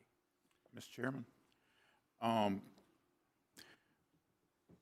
first of all, we did a legislative finding at the time we bought the property, and what I'm asking is, does that legislative finding just say that, does it include that we just leave the land in its natural state and that would be like an ecotourism purpose, or do we need to do another? If the board chooses to pass the conservation easement, that's something we would also discuss at that time, whether an additional legislative finding is needed. The legislative finding was for the use of tourist development dollars to purchase the parcel. It was not about the forever use, the prospective use, or any obligation of the board. It was merely the finding necessary to spend the money at the time. The second thing, everybody thinks that's all one parcel, but there are actually three parcels. Correct. There's the Port Authority parcel. What we call the Russell parcel. Correct. There is a parcel to the due west that we bought the beach, but we didn't buy the house. Correct. And then the third one is the Port Authority parcel. Walton County Port Authority, which dates back from the 60s, I think. So it would be my request that we do two things. First, we include all three parcels in any conservation easement. Not just the Russell property, but we also include the other two. Absolutely. And the second thing is that we make sure that we don't say that people can't use it, because that would be a problem with the TDC money. But I think we should permanently prohibit vending on all three of those parcels. No problem with that either. So, we did it, but if it's in the Easement. it's stronger. I understand. We did what we could. We did what we could do last meeting to do it to stop anything in the near term. But what Mr. Adkisson told me he was working on is a permanent fix that can't be easily undone. So And I think while we permanently said no vending, if it's included in a easement, then it would be better. So I have no problem with that whatsoever. I can have a document back for everybody to review. I can meet with each of you as part of your pre-meetings to discuss the implications and effect on that, and we'll take it up at your next board meeting when we take up the ordinance, if that's acceptable to everyone. sounds good to me. Is that fine, Mr. Chair? That's one thing I'm looking at. I would like to see it before the next meeting. Oh, you'll see it before the next meeting, because I've now got to prep the deeds, and as the chair just mentioned, one of the considerations is who holds that. And right now, his suggestion's where my head has gone, which is Florida Forever. But there may be a more appropriate option, but I've yet to find one. So that right now is my leading candidate. Thank you, Board, I appreciate it. 29, we already touched on I'm sorry, I'm reading off hopefully the right agenda. 30, okay, thank you, Commissioner Johns. The CRA we already touched on a little bit. Can I just ask for a Reader's Digest version of the CRA standpoint of the county? We are obligated X amount of dollars. We don't have a seat at the table. We do have a seat at the table. We can defund it. We can't defund it. What is the CRA when it constitutes with the county? Very simple. The CRA is a separate and distinct legal entity from the county commission and the city council. It is not an advisory board to one, either, or both. It is a statutory creation. It exists under the Florida statutes that allow for the creation of community redevelopment agencies. In 2018, the city of Phoenix Springs undertook the process of establishing a community redevelopment area, and therefore the agency itself. That agency is funded and manages a trust fund. That trust fund receives a percentage that is set through ordinance and ultimate resolutions of the city council of the percentage of the ad valorem tax increase over the base year, whatever your first year is, that then goes into that trust fund. Notices are required to be sent to every taxing authority in the jurisdiction that the properties lie in that the city would seek contribution from. Those notices were sent to the county. Matters looked at, just thoroughly noticed. They actually were recorded in the Walton County Clerk of Court's office as well, where all those notices were sent. The county took no action at that time in 2018. That inaction allowed the CRA to go into effect and to thereby bind the county. The county is bound to... Wait. So in 2018, we decided to not do anything, and that's why this thing got created. I can't say you decided not to do anything. I can simply say the county failed to take action under Florida statute at that time to do anything relative to the CRA. So we ignored it, kicked the can down the road, whatever, and then this is what we're living with. Well, my understanding is the board didn't kick it down the road, although I wasn't on the board. But my understanding is it just didn't happen. That's the best I understand as well. But ultimately, you are obligated as the county entity who received that notice to contribute the same percentage of ad valorem revenue increase year over year from that 18 base year as the city does. So if they contribute 95%, all those parcels that have county taxes on them in that same area, which are in the city limits, and it's not every property in the city, by the way, it's a great deal of the city, then the county percentage would have 95% of that increase of value would also go. The statute describes how a board is created. The board can exist as the city council. It can exist as a independent appointed board. It started out as the city council, and then it became a separately appointed board. The statute says when that happens, the city council appoints that board 4-year staggered terms. That is by statute. That's not a bylaw discussion. That is statutory. If the city council chooses to serve as the city council, it can add up to 2 additional members, making it a 7-member board, and through interlocal with the county, could give the county one of those 2 seats at the table if it's so desired. That has never happened. As of right now, it is an independent body of the city council and an independently appointed board, so the county does not have a seat at that table. At this point in time, the county has no ability to back out of it or pull out of it. If the city should desire to modify the CRA's map or otherwise, that would come back before you. Should the city decrease their ad valorem percentage, that would concurrently reduce your ad valorem percentage. But while it's in effect, as it sits right now, the county's along for the ride. So can the city dissolve? Yes. 324150? What's It's a repeal of an ordinance. It is a standard vote to adopt or pass an ordinance, majority vote. We technically don't see that money, correct? It's automatically, does it just run through us? We write You the see check? it. How does that work? We see it. It is due to be cut, issued in payment to the city of Defuniak, and it goes into the CRA account. But yes, it does. It comes in as ad valorem taxes. So just to confirm on the record, if they get rid of the CRA, we're going to get that money back into our general fund? And retain it, yes, sir. You will retain it, yes, sir. You say retain, I say get it back into the general Well, fund. We can write a check on it. Well, you get it now, but it has to legally then be transferred. Yeah, but if it doesn't get transferred, we can use it. Correct. Internally in the county. Okay, all right.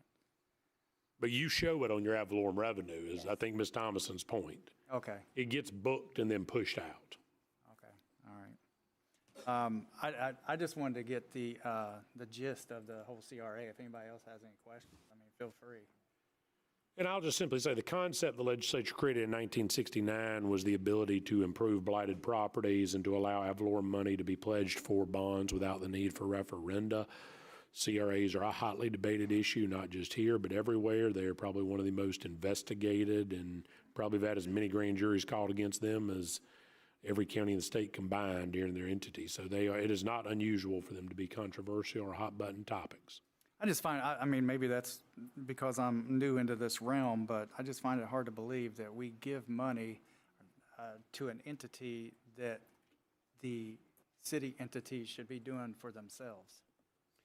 That'd be just like us creating some kind of CRA with us, and we go, well, you know what, we'll just give you guys all kinds of money to do the things that we're supposed to be doing. So the concept there was that certain types of blight remediation without exercising full eminent domain on private property was in the best interest of communities, that certain exclusive financing mechanisms that could not be done with ad valorem money without a referenda was necessary. And so when the legislature made that decision in the post-68 constitutional amendment establishing home rule, this became a creation in 1969, and they've existed that long, and some have been used very, very heavily. And I think every single year that I can recall in the past 10 or so, there's been a bill put up to abolish them. Not quite gotten there, but the legislature's tried to abolish it for running 10 or 15 years in a row, and there was definitely one last year. I haven't looked this year, but there probably is again. I think Commissioner Johns and Commissioner Anderson will remember that when we found out about this, there was a very interesting board meeting because we didn't know it until we got a bill for it, and then we found out we couldn't get out of it. And I think Mr. Irvin still's got some scars on him because he was their director at the time. I did not know that, thank you. It was a very hotly debated, and I think I can say none of the three of us liked it very much, but we found out we can't do anything about it. Number 30. I just wanted to request the funding out of the vessel registration funds for repairs to the Portland boat ramp facility. If you guys want any questions or bring Brad up. It's $36,000, I believe, is the lowest bid. Yeah, motion. Second.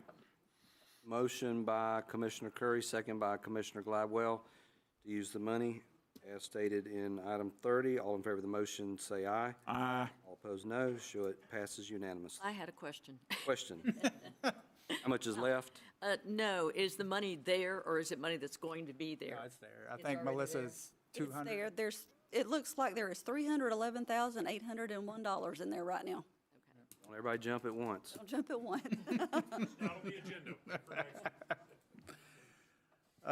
Let's see here.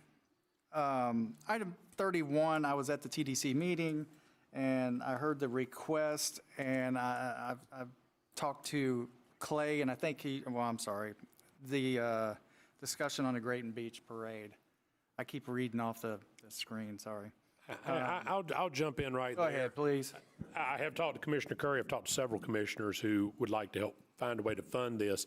My recommendation to the board is rather than opening Pandora's box to funding this and potentially every other entity that wishes to have a parade in this county out of your rec plat fees, your office discretionary funds, other things, recognizing the 4th of July and the community parades that happen in this county are significant events that we do have, recognizing this is America 250 this year, perhaps it would be more prudent this year for the board to agree that any road closures that the board approves for 4th of July parades or events, that the board would take action to work with Walton County Sheriff's Office to ensure that the costs incurred, and most of these costs, by the way, are for law enforcement, things of that nature, that there are no governmental fees associated to make it cost neutral. Now, they want to pay for streamers and all that stuff, let them do that, but to make sure there's no governmental cost incurred by these people. So if the board is willing to take that action, we take that in the form of motion for the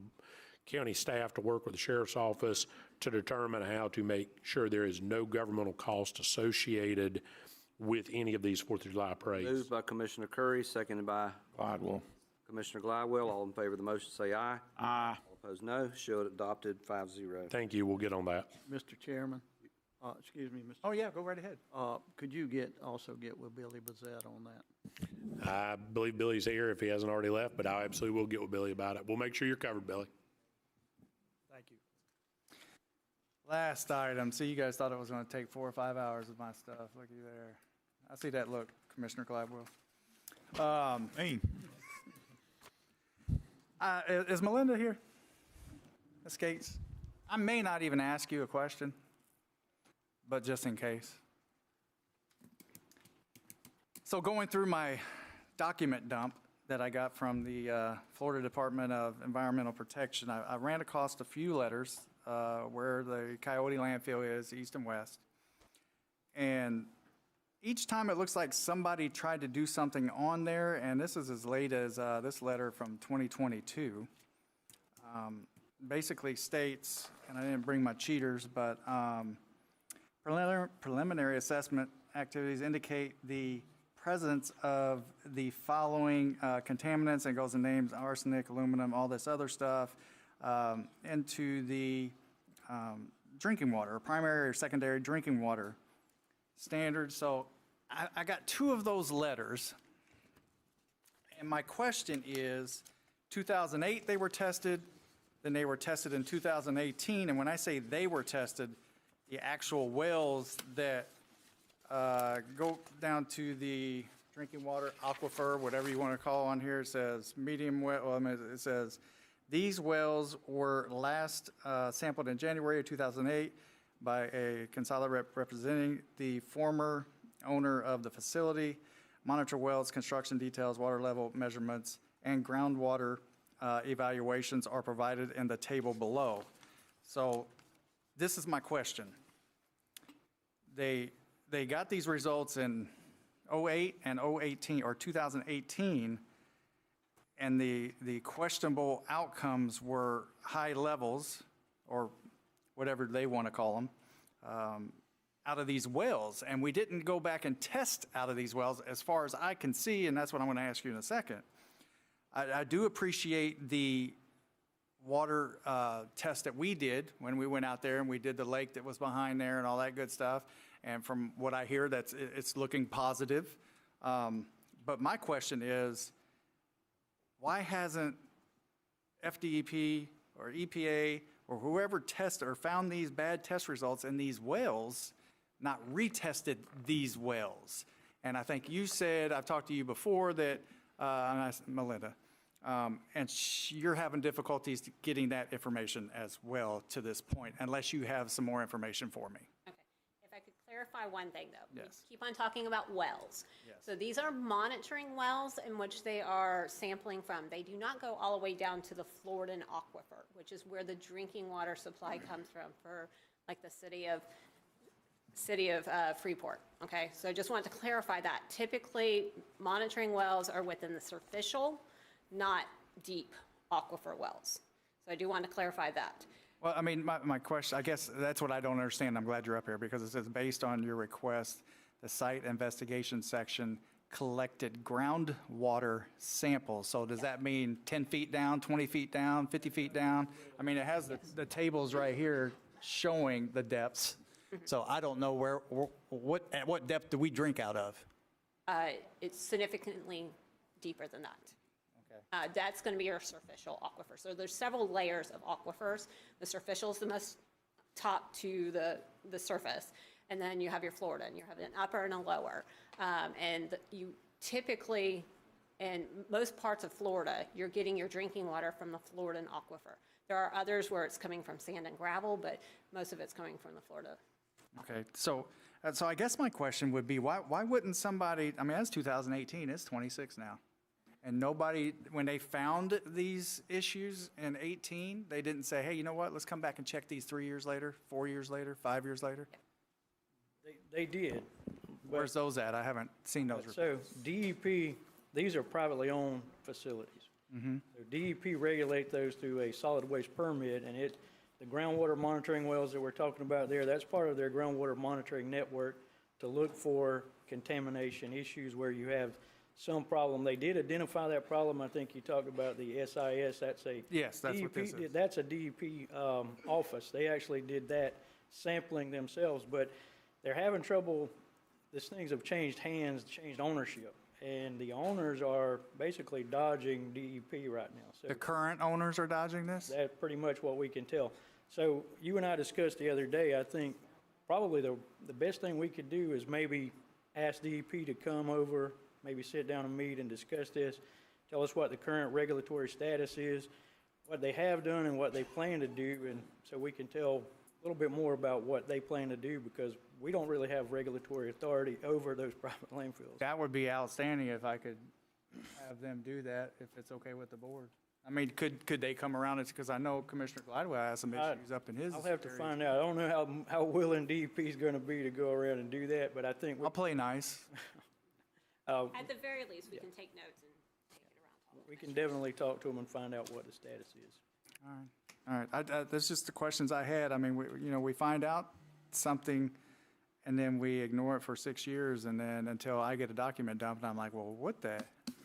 There's a Look, statutory I mean, there's more red in that report than in a Crayola coloring box. I mean, These landfills have been around a long time. They're closed, and I think we looked through the couple of the permit I think it was the closure permit.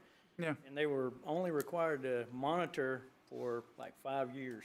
So well, I mean, these letters state if you're going to do anything on here, you got a big old long 100-page document. well, there's a statutory process. Yeah. Whenever they identify a contamination issue, whatever it is, the site assessment process basically requires the owner, the person in responsible ownership of it, to conduct those site Same owner that's dodging that we. spoke That's what about it earlier. looks like.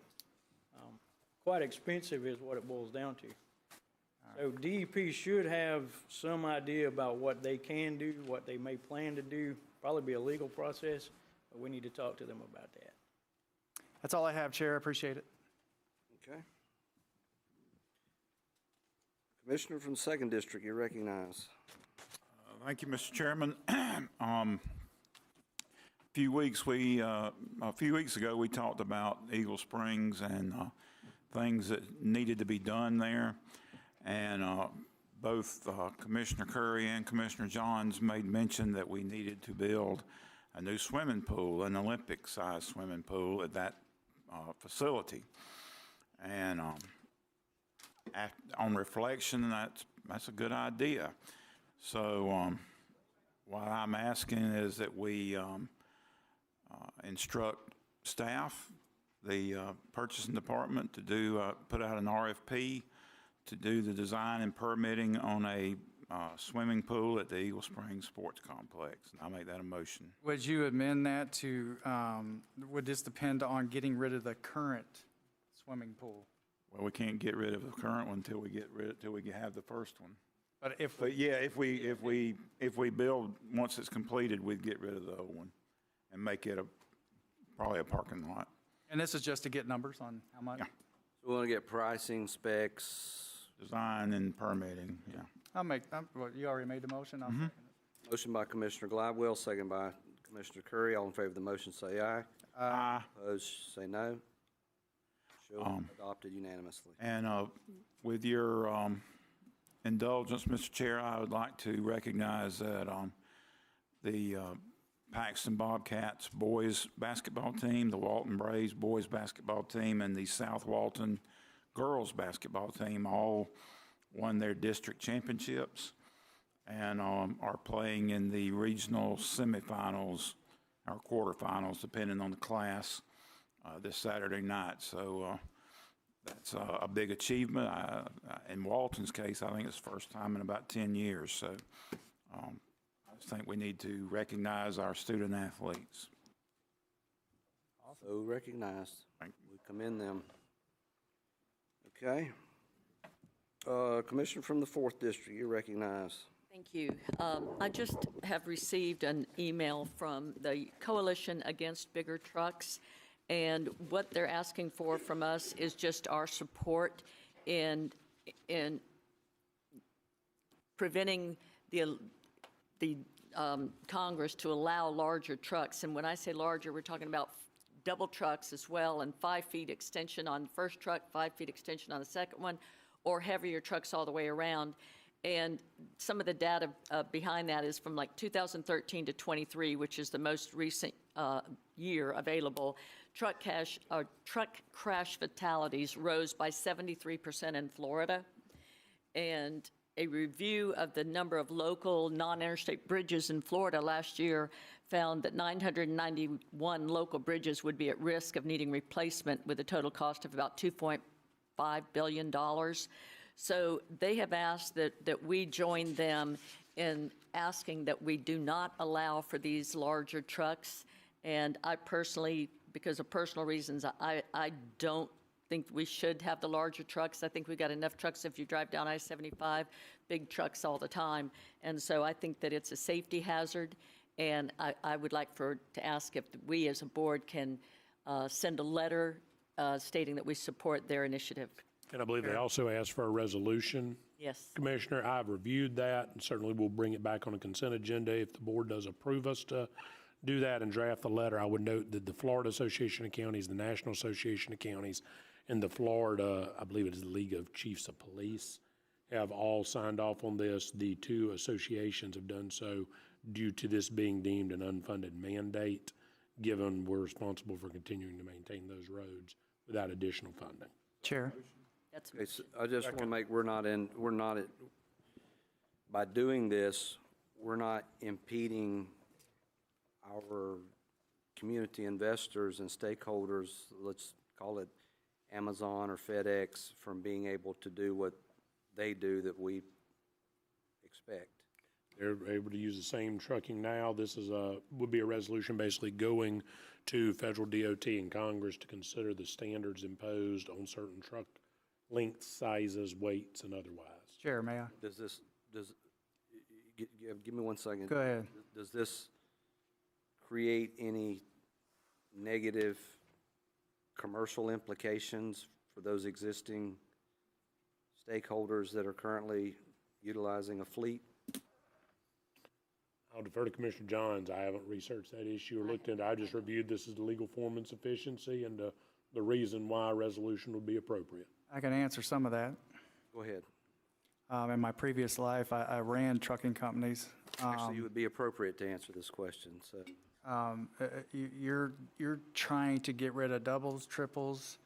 Some of these terminals may have to reallocate their equipment somewhere else because that's their freight lanes. You got roadway, you got all these others that are used to doing doubles and triples. They're already prohibited to go on certain roads as is. How do you think your mobile homes get to where they're supposed to be? How do you think some of these oversized and dimensional loads that take Jeep Stingers, you're talking 13, 14, 15 axle rigs that move our tanks, our bridge launchers, all of that stuff around the entire state. So I would have to see more documentation or details on this referendum before we start cutting the legs off of some of these businesses, to be honest with you. That's why I would come back to you if you approve us to do it. Would it be okay if we kind of investigate this a little further to see? That's fine, but I do want to say that it is a real safety issue, and what they call these trucks that have the added trailer on them are double 3.3s, which says that it takes 22 feet more to stop than the twin trailer that are on the road today. So it takes them a lot longer to be able to stop. So we've seen a lot of accidents with trucks lately, and I just think it's a big safety issue, and I think that we've had the same size trucks pretty much, for a long time, and it's worked. Well, in my previous life as well, I was irritated along with a lot of my drivers when you had, and I'm going to use the name loosely, bureaucrats who sit in a chair, have never been in a truck or tied down a load or tarped a load or connected a Stinger or a Jeep or any of this stuff, making rules for those folks who do. If you go up north, that's all you see on the road is doubles and triples running up and down. I can research some of the accidents data, but how do you think we get everything that we eat, drink, live in, all of that? So, again, I want to see the details before we start cutting the legs off of businesses. Well, I did give you some of the details when I said from 2013 to 2023, the truck crash fatalities rose by 73%. In which area? All over? In Florida. In Florida. I'd be glad to do some research. That's fine. But Go right ahead. It sounds like I'm hearing some pros, but I would like to hear from industry leaders and maybe some other municipal and/or county jurisdictions that may have adopted this amendment or adopted this resolution, written the letter to the United States Department of Transportation, maybe some that didn't, and why. If would it be, I'm going to leave this entirely up to the sponsor of the agenda item to make that decision on whether or not we should investigate some of that. Well, I had some of that information, absolutely. Yeah, you recognize, while she's looking for that, Commissioner Gladwell. It was just a question, Commissioner Johns. All the motion was to prepare the resolution, prepare the letter. That's right. And bring it back. Correct. So, Correct. we'll get another bite at the apple. Okay. I do have a list of truck opposing organizations, if you would like that. Give us a handful. Okay. Lots went nice for the two I know that I was sent by. The International Association of Chiefs of Police, the National Association of Police Organizations, the National Sheriff's Association, the National Troopers Coalition, the National Association of Emergency Medical Technicians. So it sounds like law enforcement and emergency personnel. National League of Cities, United States Conferences of Mayors, Okay, General I Federation. think that gives us Club. an idea. A lot of people, yeah. It goes on and on. Okay, so there's a motion on the floor by Commissioner Johns. Is there a second? Second. A second by Commissioner Gladwell. All in favor of the motion, say aye. Aye. All opposed, nay. Nay. Nay. So it passes 3-2.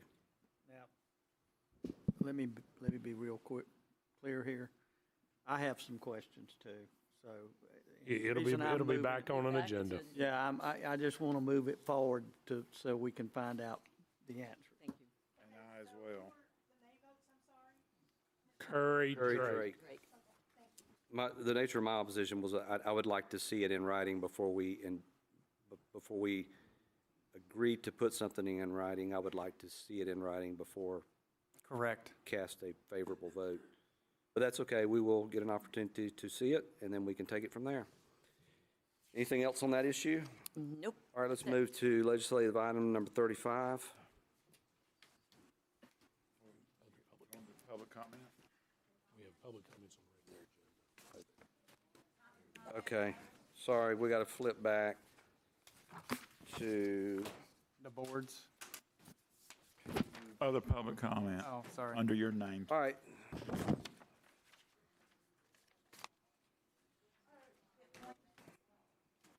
Hold on, Stephen, we have other public comment coming. Madam Clerk. You may want to hang tight. These are other public comments unrelated Yeah, to this. sorry, it was at the very bottom here. I got you. I got you. Look at the agenda, whichever version you have. It's on the very bottom, I missed it.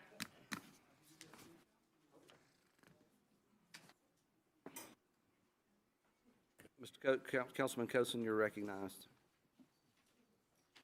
Danny Cosin, citizen of Walton County and resident of Defuniak Springs. Before I leave, I just wanted to thank you for all the consideration you gave the city of Defuniak Springs today. And Mr. Curry, I'd like to thank you for putting the CRA on the agenda. We're trying to shed some light on this. I'm learning. One of the biggest things I've learned is what an albatross and a mistake it was to bring the CRA into our city. When I said put a bullet in its head, I mean graveyard dead. That's the best thing that could happen. And if any of y'all want to talk to our councilman to try and see if you could help them see this, don't worry about talking to myself or Councilman Havlin. We're totally on board with that. We need a third vote. Right now, I'm not confident that we've got it. So any help you could give us toward that would be appreciated. Thank you. Who else would like to speak? Madam Clerk, for the record, Tabitha Howard. Yeah, and also, did we do line item 23 on the agenda? We're coming to it. Oh, okay. And then, so public comments first, then that, and then let's just, okay. Well, I just have I guess kind of a question. So the ordinance that was adopted, 8909, that is still effective, correct? In regards to Sandestin? Ordinance 8909 was Yes, sir. an NOPC in terms of there have been NOPCs after that. It's not as simple as to say that ordinance in and of itself is still effective. Okay, but with that, Florida Statute 3806 requires local government to cease all services to developers and DOs in substantial noncompliance. So that needs to be looked into with Sandestin. I just resubmitted my new code cases because actually, as what Dan Curry was talking about as well, because I have old letters from the DEO, the Department of Community Affairs. Ms. Howard, hold on. Did you just say you submitted a new code case on this? Yes, sir. So that's going to be subject to a public hearing under your adopted meeting procedures, Mr. Chair. Oh. Matters subject to public hearing need to be taken up in those public hearings. That's going to be a public hearing before the magistrate. I'm sorry, I not the just. VCC. So she needs to honestly have it heard there now that she's filed a code case. Well, I just did a code case 2 weeks ago, and it was closed immediately, pretty much, when I asked. And so, but that does need to be looked into. I've let all of the commissioners have that information, and y'all have had it in the past, and it really does need to be looked into, the same as the Coyote landfill and stuff. And also, just to bring it to everyone's attention as well, that HBO, they're doing their season premiere. It's a little show called Neighbors, Friday the 13th, 9 o'clock. It'll be an interesting show because this first episode is actually going to, there's a heated debate going on against homeowners and stuff, with homeowners and beachgoers here in Santa Rosa Beach. So HBO, Neighbors, Friday the 13th, 9 p.m. East Time. I think it's going to air 5 more times before the next episode come out. But Sure. You're recognized. Mr. Atkinson, is Sandestin in substantial noncompliance of any ordinance or directive of the county? As far as I'm aware, county staff has not made that determination, and the board's prior determinations, when it passed NOPCs, found it to be in compliance, or they could not have issued those NOPCs. stormwater. So we're not violating the law by giving out building permits. We've not been ordered to stop giving out building permits. No court of law has entered an injunction to stop it. Certainly, there have been court cases. It's illegal to direct pipe into the bay. It's illegal to direct pipe water into the bay. Mr. Chair. You're recognized. I did ask, I believe, Brian or somebody, that could I have or look at the drainage plan of Driftwood? Because I did go down there with Mr. Osborne, and he showed me the direct piping and all that. So my first question was, well, I don't know if that's part of the drainage plan or not. So can I see this plan of Driftwood? Can I see this drainage plan for Driftwood? Planning and engineering can certainly meet with you and go through every bit of it. But can I see it on paper? Where they can show me? That's this a pipe question goes for to this Mr. pipe? Powell, but I'm sure he can show you what we do have. Okay. Thank you. Anyone else? Madam Clerk, for the record, Brenda Rees. Thank you, Chairman Drake and commissioners and staff. I appreciate you being here. Real quick, thank you so much today for conserving Walton County land. I really do appreciate that total effort. And I would just ask you to continue in that effort. And Mr. Kellenberger knows this is that SiO2 sand I keep talking about that is so precious to protect. And so that would like to be that considered as no renourishment. I know the TDCs on either side of us, of our county, of Walton County, are in all kinds of trouble, and they're also in trouble for renourishment. And our beaches are better than their beaches. And even if we only, if we protected the coastal dune lakes and maybe the state parks from renourishment, still there's some westward littoral drift that could impact. And so we want to be able to say our beaches are better, because they are. They are now, and they will be. And so I'd just like to continue, for you to continue protecting our beautiful SiO2 siliclastic quartz sand beaches that came down from the last Oligocene. Thank you. Who's next?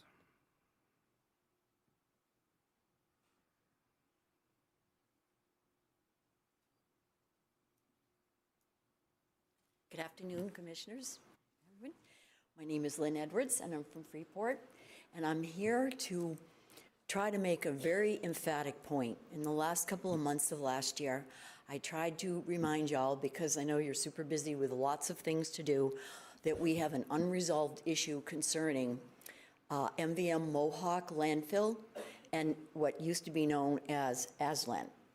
And in April of last year, Commissioner Glidewell spoke with our attorney Atkinson about the need to stop some of the changes that were ongoing there.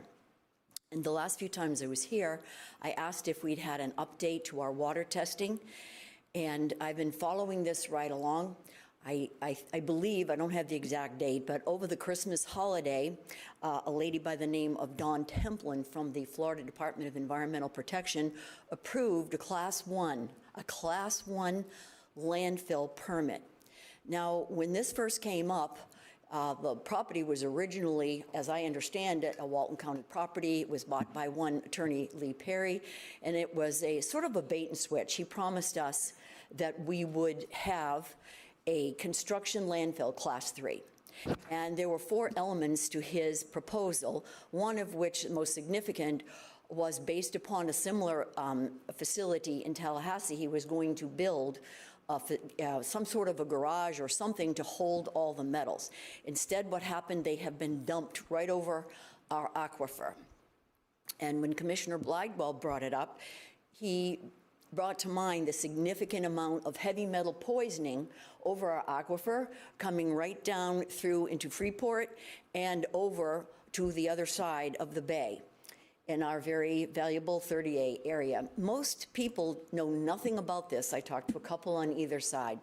This has not been brought to public attention, and I have tried to get to the bottom of who would give us the appropriate testing so that we could see what's going on. And I think it's a bait and switch, because now it's a Class 1, which means that we can now accept garbage and dumping from everywhere outside of Walton County, which I think is going to add to environmental damage. And I think the whole thing is pretty shady. And I'd like to say that it's kind of quiet. I think that When we go down the line, if we pay no attention, we'll end up with a poisoned water supply, and the people who will most benefit will be those who will sell it next, because what's coming as a level 1 landfill, ollie and free, right over our aquifer is multi-million-dollar deal. Someone's going to make a lot of money, and it's going to be at some of the negative outcomes for people in this county. So that's what I wanted. I'm begging you to put it on the agenda and have someone look at it. Thank you. Mr. Chairman? I am waiting. Mr. Chairman, Would you say, sir? Just a minute. Yes, sir. Mr. Gladwell? could you ask Ms. Gates to come up? But I will say, they can't bring garbage into the county, period, because there is a long-standing county ordinance that prohibits that. Yes, I have a copy of it right here. But with a Class 1, I believe that supersedes that, Commissioner Glidewell. No, it don't. Mr. McKee's right behind you. He's gonna, him and Ms. Gates are gonna answer. Which one of you want to tackle it? Well, I really don't want to tackle any of them.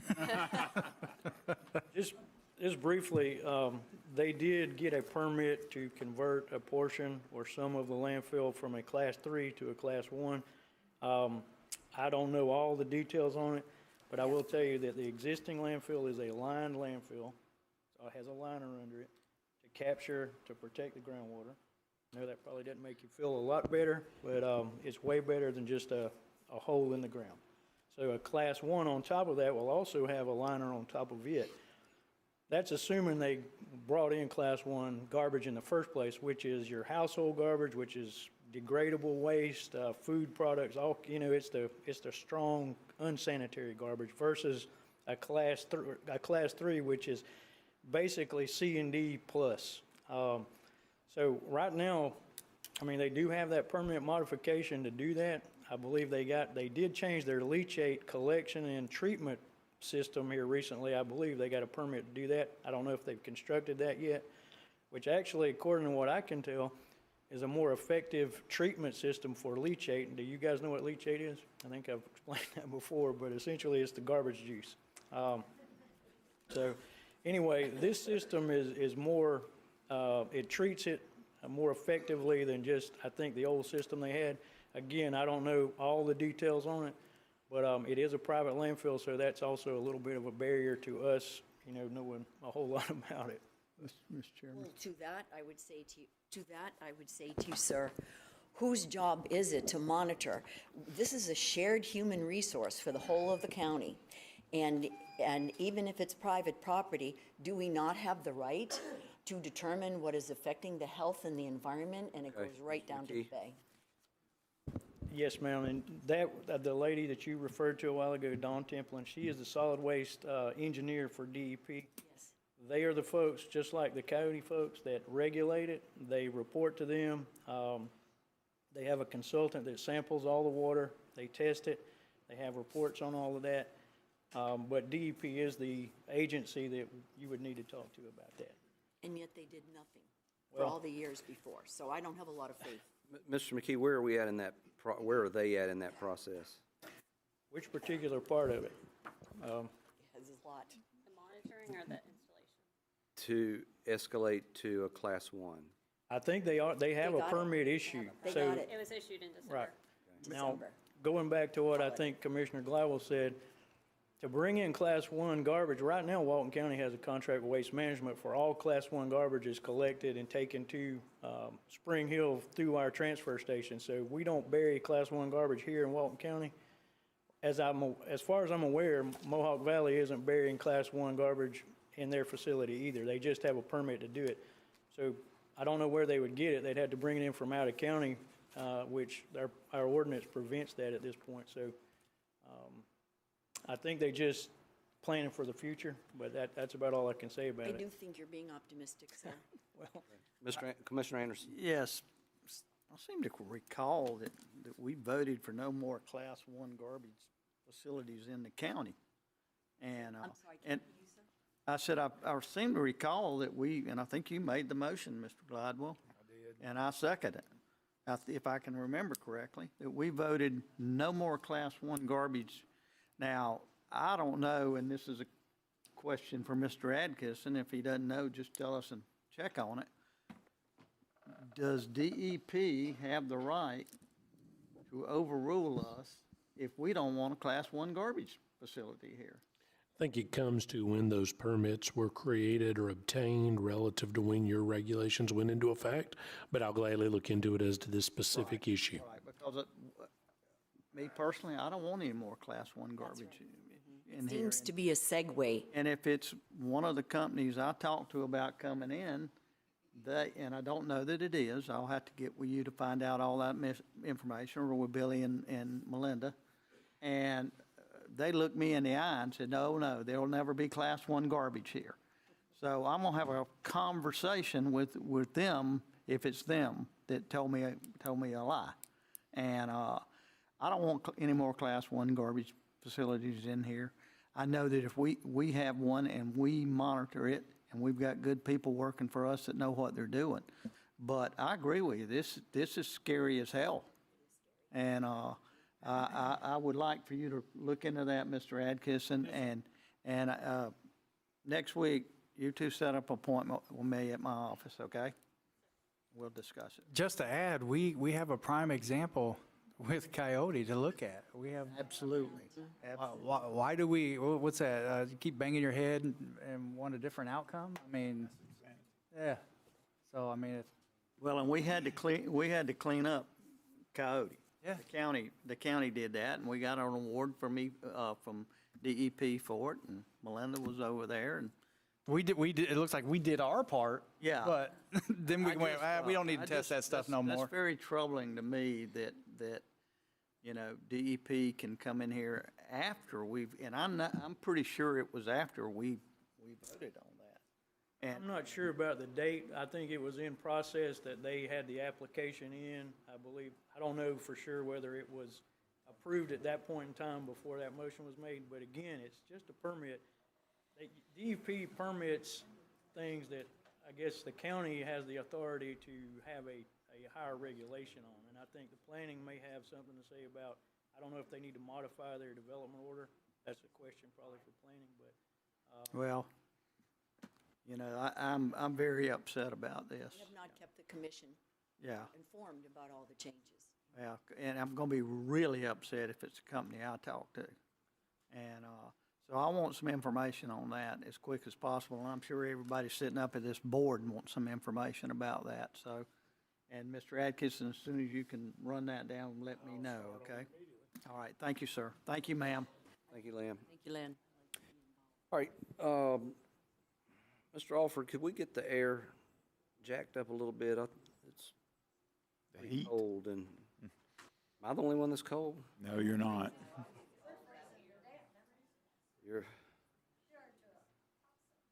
All right, Ms. Leitner. Madam Clerk, for the record, Randy Leitner. Not getting involved in this, I'm relaying a question, okay? How many letters do you have from the state telling you that violations are occurring in Sandestin and that it's the local government's requirement to take action? Are there any letters like that from 2007, 9, 10, 14, and 18? It's all prior to my time. I don't know of any letters that have been issued in the past 5 to 6 years that I've been here. Okay, does planning maybe have these letters? You're welcome to make a public records request. If you'll just reach out to Ms. Roop, we'll provide you whatever documents we have, Ms. Leitner, I promise you. All right, thank you. But you're also asking about something, with all due respect, that 7, 8, 9, 10, 12 years before my time on this issue. So I can't call it offhand, but we'll get you whatever exists. All right, thank you.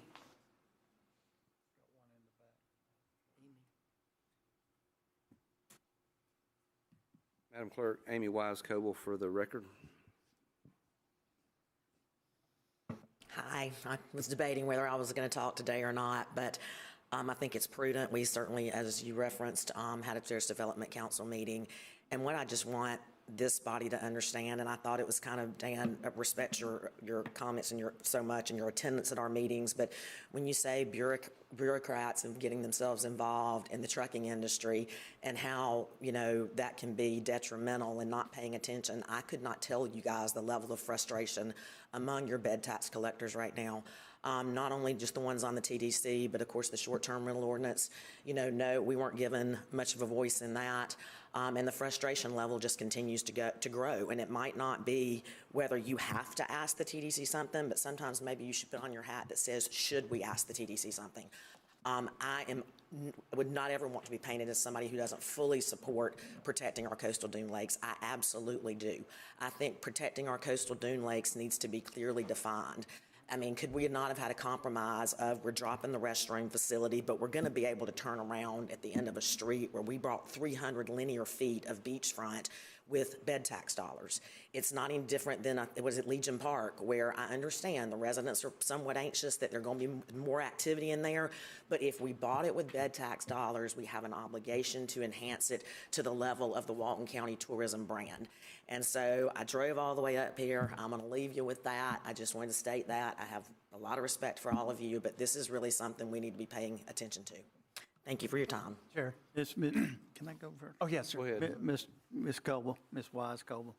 I have those questions too, so I will be getting with Mr. Adkison And we will definitely be addressing it in our next board meeting in South Walton when this issue comes back up. Okay. Thank you all. I did want to, because I went down there several times, and I heard, and trust me, I appreciate every one of the TDC board members. That's why I go there at every TDC, so I can listen to you guys. We're not always going to agree. I mean, we're all not robots. We're all not sheep. I'm going to have an opinion. You're going to have an opinion. But when I heard that, that was bought with tourists and it needs to be for tourists and all that, when I drove down on, was it San Roy, I saw several mini hotels down there that I know aren't residents. So those are tourists coming in there using that beach. Oh, absolutely. When you see 360 Blue and you see all these, I'm like, I don't even really see a single-family home on San Roy. It looks like all little mini hotels to me. So when I heard that that was made for tourists, and the insinuation was that we were taking that away from tourists and all, I don't see that, respectfully. Absolutely. I didn't try to, if I've stated that in that meeting, that was certainly not intentional. Tourists absolutely use that parcel, but what we essentially did now, and I want to thank the local resident whose name I can't even remember that called me. I didn't realize we put the parking spots in post the purchase. That helps. I think we put 15 in. And then, but we bought 300 linear feet that tourists were already using. You see what I'm happening? Typically, when you take TDT money and we're up against a private beach issue, we would be enhancing our ability to entertain more tourists. I know that's not a popular thing, but at the end of the day, what you've got is you bought 300 linear square foot of beachfront. That, yes, the point she made to me, which is a good point, is that that gentleman that we bought them from was probably going to take that beach private, so we would have lost access for our tourists that are absolutely already using that beach and have always used that beach. I just couldn't Two even, fair points. I just couldn't even fathom where you would put anything on San Roy. When I pulled down there, I went to the end, and I had to back all the way up, all the way, because it was nothing but construction and like 360 Blue people there, and I'm not dogging anybody out that's being there. I'm just saying that there was. Let's be very mindful. We may need to have this at the next meeting. Fair enough. And I just, I took a left Thank you, and Amy. I'm pulled sorry. into a gate and got back out, but a turnaround alone would be huge. Thank you all. I just don't even know where you put a turnaround, but all right. Who would like to be next? No one? All right. Let's finish this legislative item, and then we'll do the last one of that contains the board appointments. So 35, Sean, you're recognized. Thank you, sir. IVS SSA with rezoning. Yes, this is the Revest Small-Scale Future Land Use Amendment with rezoning. This is a request to approve by ordinance. This is project number FLU 25-000027. It was reviewed by Ms. Ayanna Reed, and I'm going to ask her to come up and present it for you. Thank you.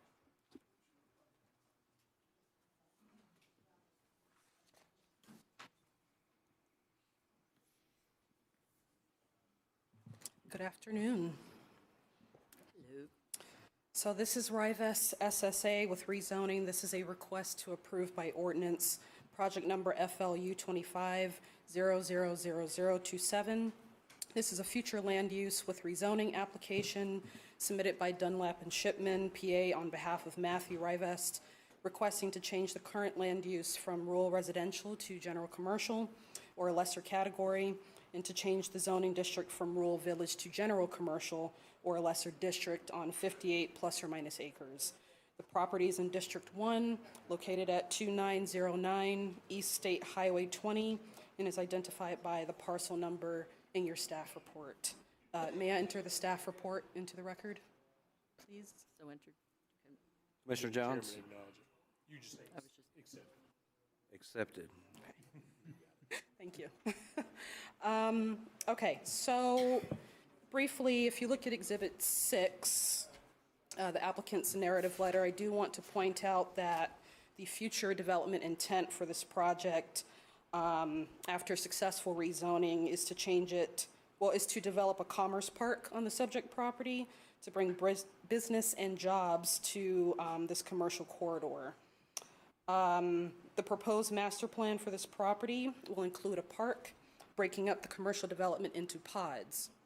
One pod will be proposed along State Highway 20. One pod will be proposed along an extension of Black Creek Boulevard north of Highway 20. And the final pod will be proposed on interior roadway developed with the project. So with that being said, this project was heard at the Planning Commission hearing on November 13th, 2025, and the motion to approve failed. 2 voted yes and 3 voted no. Yeah, so if you have any questions for me, I'd be happy to answer them, but if not, I'll turn it over to the applicant. Recognized. Why did it fail at the planning board? So my understanding, unfortunately, I was not able to attend that, and Kelly Schultz presented that on my behalf. But my understanding was that there was a lot of concern regarding the increased density and intensity for a general commercial zoning that could be approved here. There was a lot of discussion where the board members just were not able to reach agreement in terms of a rezoning that could work for this area. I do want you all to keep in mind the surrounding context of the parcel. The surrounding area to the north is municipal. It is City of Freeport. Yes, City of Freeport. And there is also light industrial uses, large-scale ag uses in the immediate area. So that could also explain the intent as to what the applicant was aiming for in terms of that commercial. Was there any pushback rezoning from any neighbors? I did not receive any public comment, at least not directly to the office. Commissioner Curry? So this is kind of, I mean, I've driven up and down there a lot, but on top of this, is this also the same area? I'm not sure if we can talk about this or not. Isn't there a huge city development coming in that same area? The car development? Stephen's shaking his head yes, so. Yes, I guess. So my next question would be, the only thing that FDOT has told me about Highway 20 is they're going to re-spray paint it black, resurface it. That's it. There's no money to widen that road from what they told me. There's nothing that I've heard of about any lights, any turn lanes, any passing lanes, nothing. So I'm anxious to hear from, you know, the applicant on how that's not going to affect that area by not improving the infrastructure. So given that Highway 20, and I do acknowledge your concern with that, per our traffic engineering review, there may be an adverse impact to the roadways along 20 in intersections to the site. But I have not received any comment from FDOT regarding that. I have. You have? I've heard that they're doing nothing on. Oh, okay, I see. Period. I see. So I will give the applicant an opportunity to address the potential traffic impact that a rezoning to general commercial could have on that site. But in terms of consistency with our comprehensive plan and the objectives outlined for general commercial, what the applicant is proposing is consistent with that. And it's not their fault that cars move it in there. I get that car development or that city, I get that. But if we have a say-so in something that's in the county aspect, then in my mind, the car development plays a role in that because that development's going to make Hammock Bay look like a small campground from everything that I've seen with heavy industrial, I guess light industrial. You got schools, fire engines, you got thousands of units. I mean, that's a lot coming to that area. And over the past 10, 15, 20 years, you can go back as far as you can. I ain't seen one road get improved in that area. And surrounding context is important, so Yes. I understand your concern, taking that into consideration. Thank you. Commissioner Gladwell? Isn't, the heavy industrial to the south, isn't that, the metalworks, Freeport Metalworks? I don't know exactly what business is operating on that parcel to the south, but according to our zoning maps, it's heavy industrial, so. I'm almost certain that's, the metalworks. And, I mean, that's a heavy industrial use. Is this the same parcel, were you finished? Yes. Is this the same parcel that was contemplated for us to utilize as a transfer station? I am not sure, I'm not aware of that. It is. Okay, it sounds like Commissioner Glightwell knows. Any additional questions for Ayana? The applicant. Yeah, I'd like to hear the applicant. Okay. Thank you. Thank you.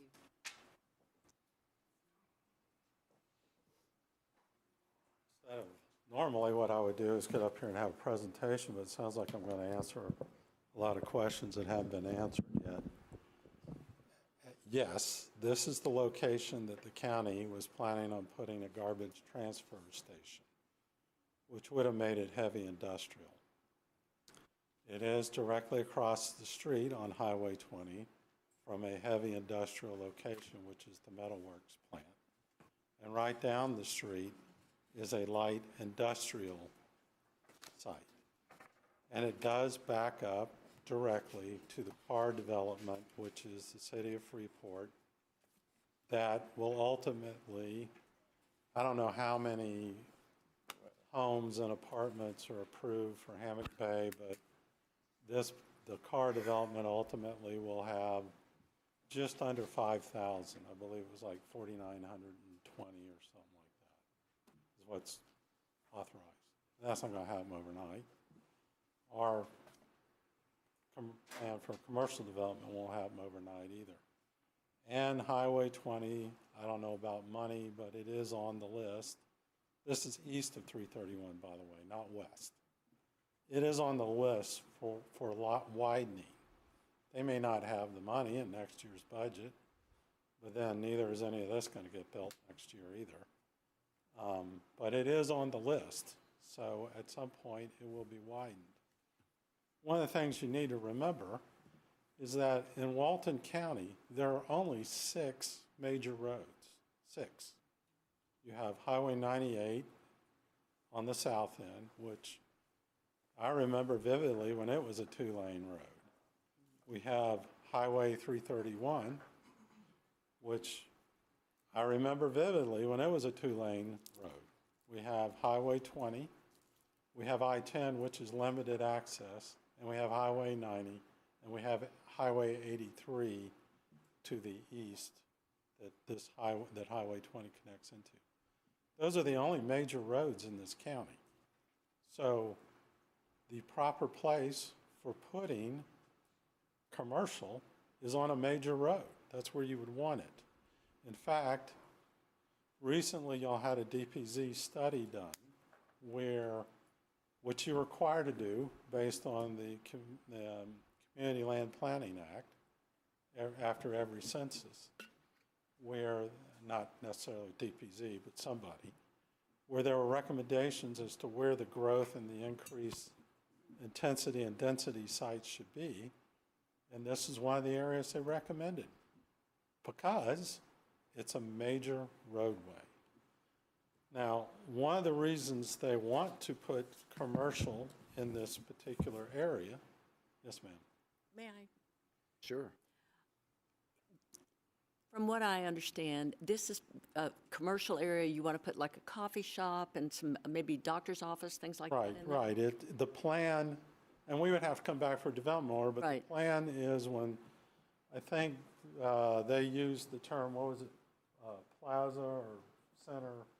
Basically, it would be a couple of or several rows of buildings that would be, they could be a pizza parlor, they could be a doctor's office, they could be a sandwich shop, they could be a gym. That's the intent, to do things like Right. that, It could which be a, barber shop. which would be great for the neighborhoods so that they don't have to drive further to get there. So actually, it could be Right. better for the road, I would think, Yeah. because you're not going to be having to drive down 98 or. That's exactly right. And in a minute, Melissa Ward, who knows a lot more about planning than I do, is going to come up. But the whole concept is, if you're building a big residential area, you want to have the types of things that people go to right next to it, so that instead of driving miles on Highway 20 or 331 or wherever, they're just driving a very short distance to get there.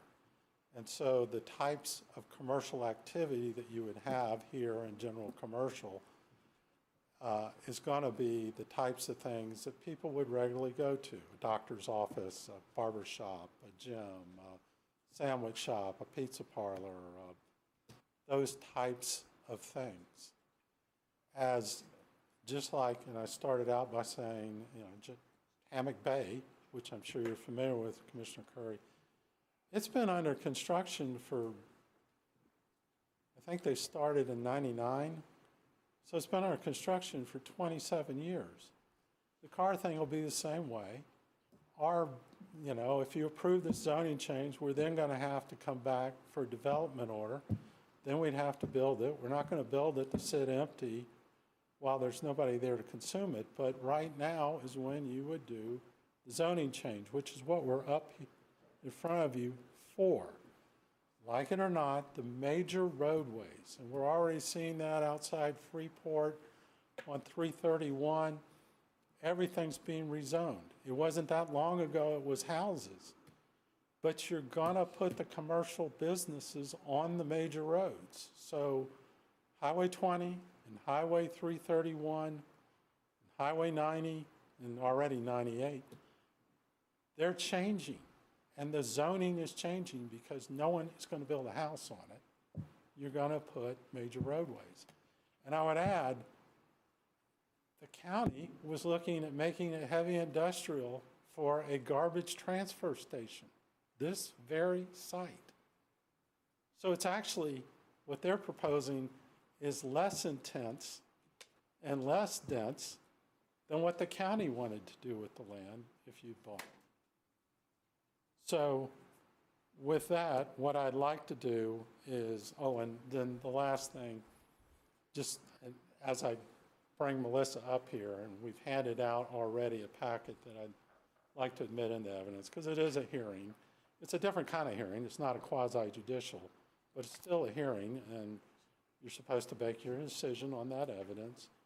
And you cannot deny it unless it's because of a health, safety, or public welfare issue. But I think your study says this is the area that's right for rezoning that you paid for to comply with the Community Land Planning Act. You, yourself, the county, was going to increase the density of this area on the rezoning. So I just hope you listen to what we have to say and how this is not out of the ordinary for what it is. And I agree with Commissioner Curry, Highway 20 Mr. is a Shipman, priority. to put this in posture, I think we're at the point where the chair will accept your packet as presented, and then there's no other action by the board at this point? Not in terms of the evidence he gets to put on his testimony, but we do share that acceptance. We do. Yes. Mr. Chairman, can I ask? Sure. Shipman, you said this was proposed by the county as a heavy industrial site for a garbage transfer station. If I remember correctly, when we were talking about that, there was heavy opposition from the public to that site. Is that accurate?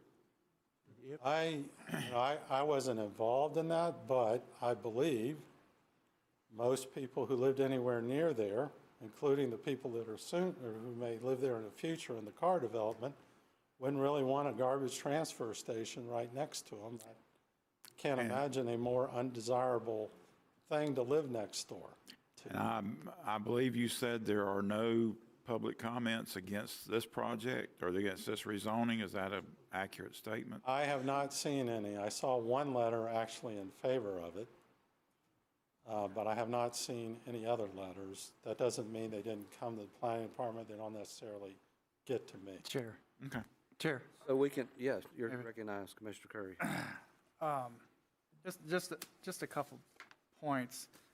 You talked about how car project, I guess the timing of it comes into play with me for that area because that was, and I don't know, Stephen, that was annexed in by the city of Freeport. Do you know what that was before it was annexed in and the city changed the zoning, or did it keep the same zoning? I'm pretty sure it was on ag. If I could get to Melissa Ward, who is our land planner. Well, you made some statements, and I just wanted to. She's going to make explain that. all that because the car property actually was changed to multiple zonings. But if we could let her explain all that. Okay, and then your other point was something about Highway 20 is going to be widened. Well, I don't know who you talked to, but the people that I've talked to, and I sat in on the Zoom calls and the Zoom meetings, there's nothing in the 5-year plan to widen any part of Highway 20. So, well, Commissioner I'm just Curry, if telling I you could what they told me. Let me respond then. There is, and I don't know which one of you sits on the TPO? Yeah, you. Okay. The DPO, there is a list created by the Department of Transportation of projects that they deem are needed. Now, we're on your priority list. That was a long time ago. We tried to adopt a half-penny sales tax for infrastructure because where you fall on the priority list a lot of times has to do with how much money the local government can contribute to the project. But widening Highway 20 is on the list. I don't know when they plan on funding it, but it is on the list, so it's been recognized as a need. I don't know. Here's plus. Yeah. Mr. Chairman, Mr. Curry, it is on the list, and it's not any higher up because it has not been funded yet, but it is on the TPO list. Well, there was a particular Zoom meeting that myself and a citizen of Freeport was on there, and we asked the questions about 20, specifically 331 and 20 East. And we got the circle back answer, and then the circle back answer turned into a phone call to me stating that there's no funding whatsoever in their budget to widen any part of Highway 20. All of their money is going to the I-4 corridor, and if you remember right at the FACT conference, Mr. Secretary was so proud that he could make it from Orlando to Tampa in an hour and 20 minutes. So that's where all our money's going for our infrastructure. So I respectfully, listen to whoever you talk to, but I guess I talk to other people that are different. So. Well, I think the issue, Mr. Curry, the difference is you're talking to somebody about what is the current funding. I'm talking about what is the current list. We can have everything on the list, but you got to fund it in order for it to happen. That's how the TPO works. That's how the Put it on a list and with a hope and a dream. And believe me, we're not, the three of us that are on there are not happy with the way it works. But to How many get votes it- do you guys get?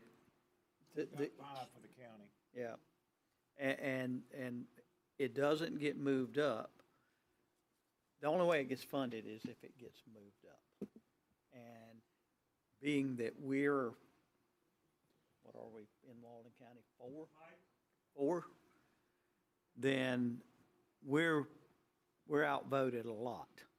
So, but, yeah, so it is on the list, and it can be moved up, but it's going to take some time.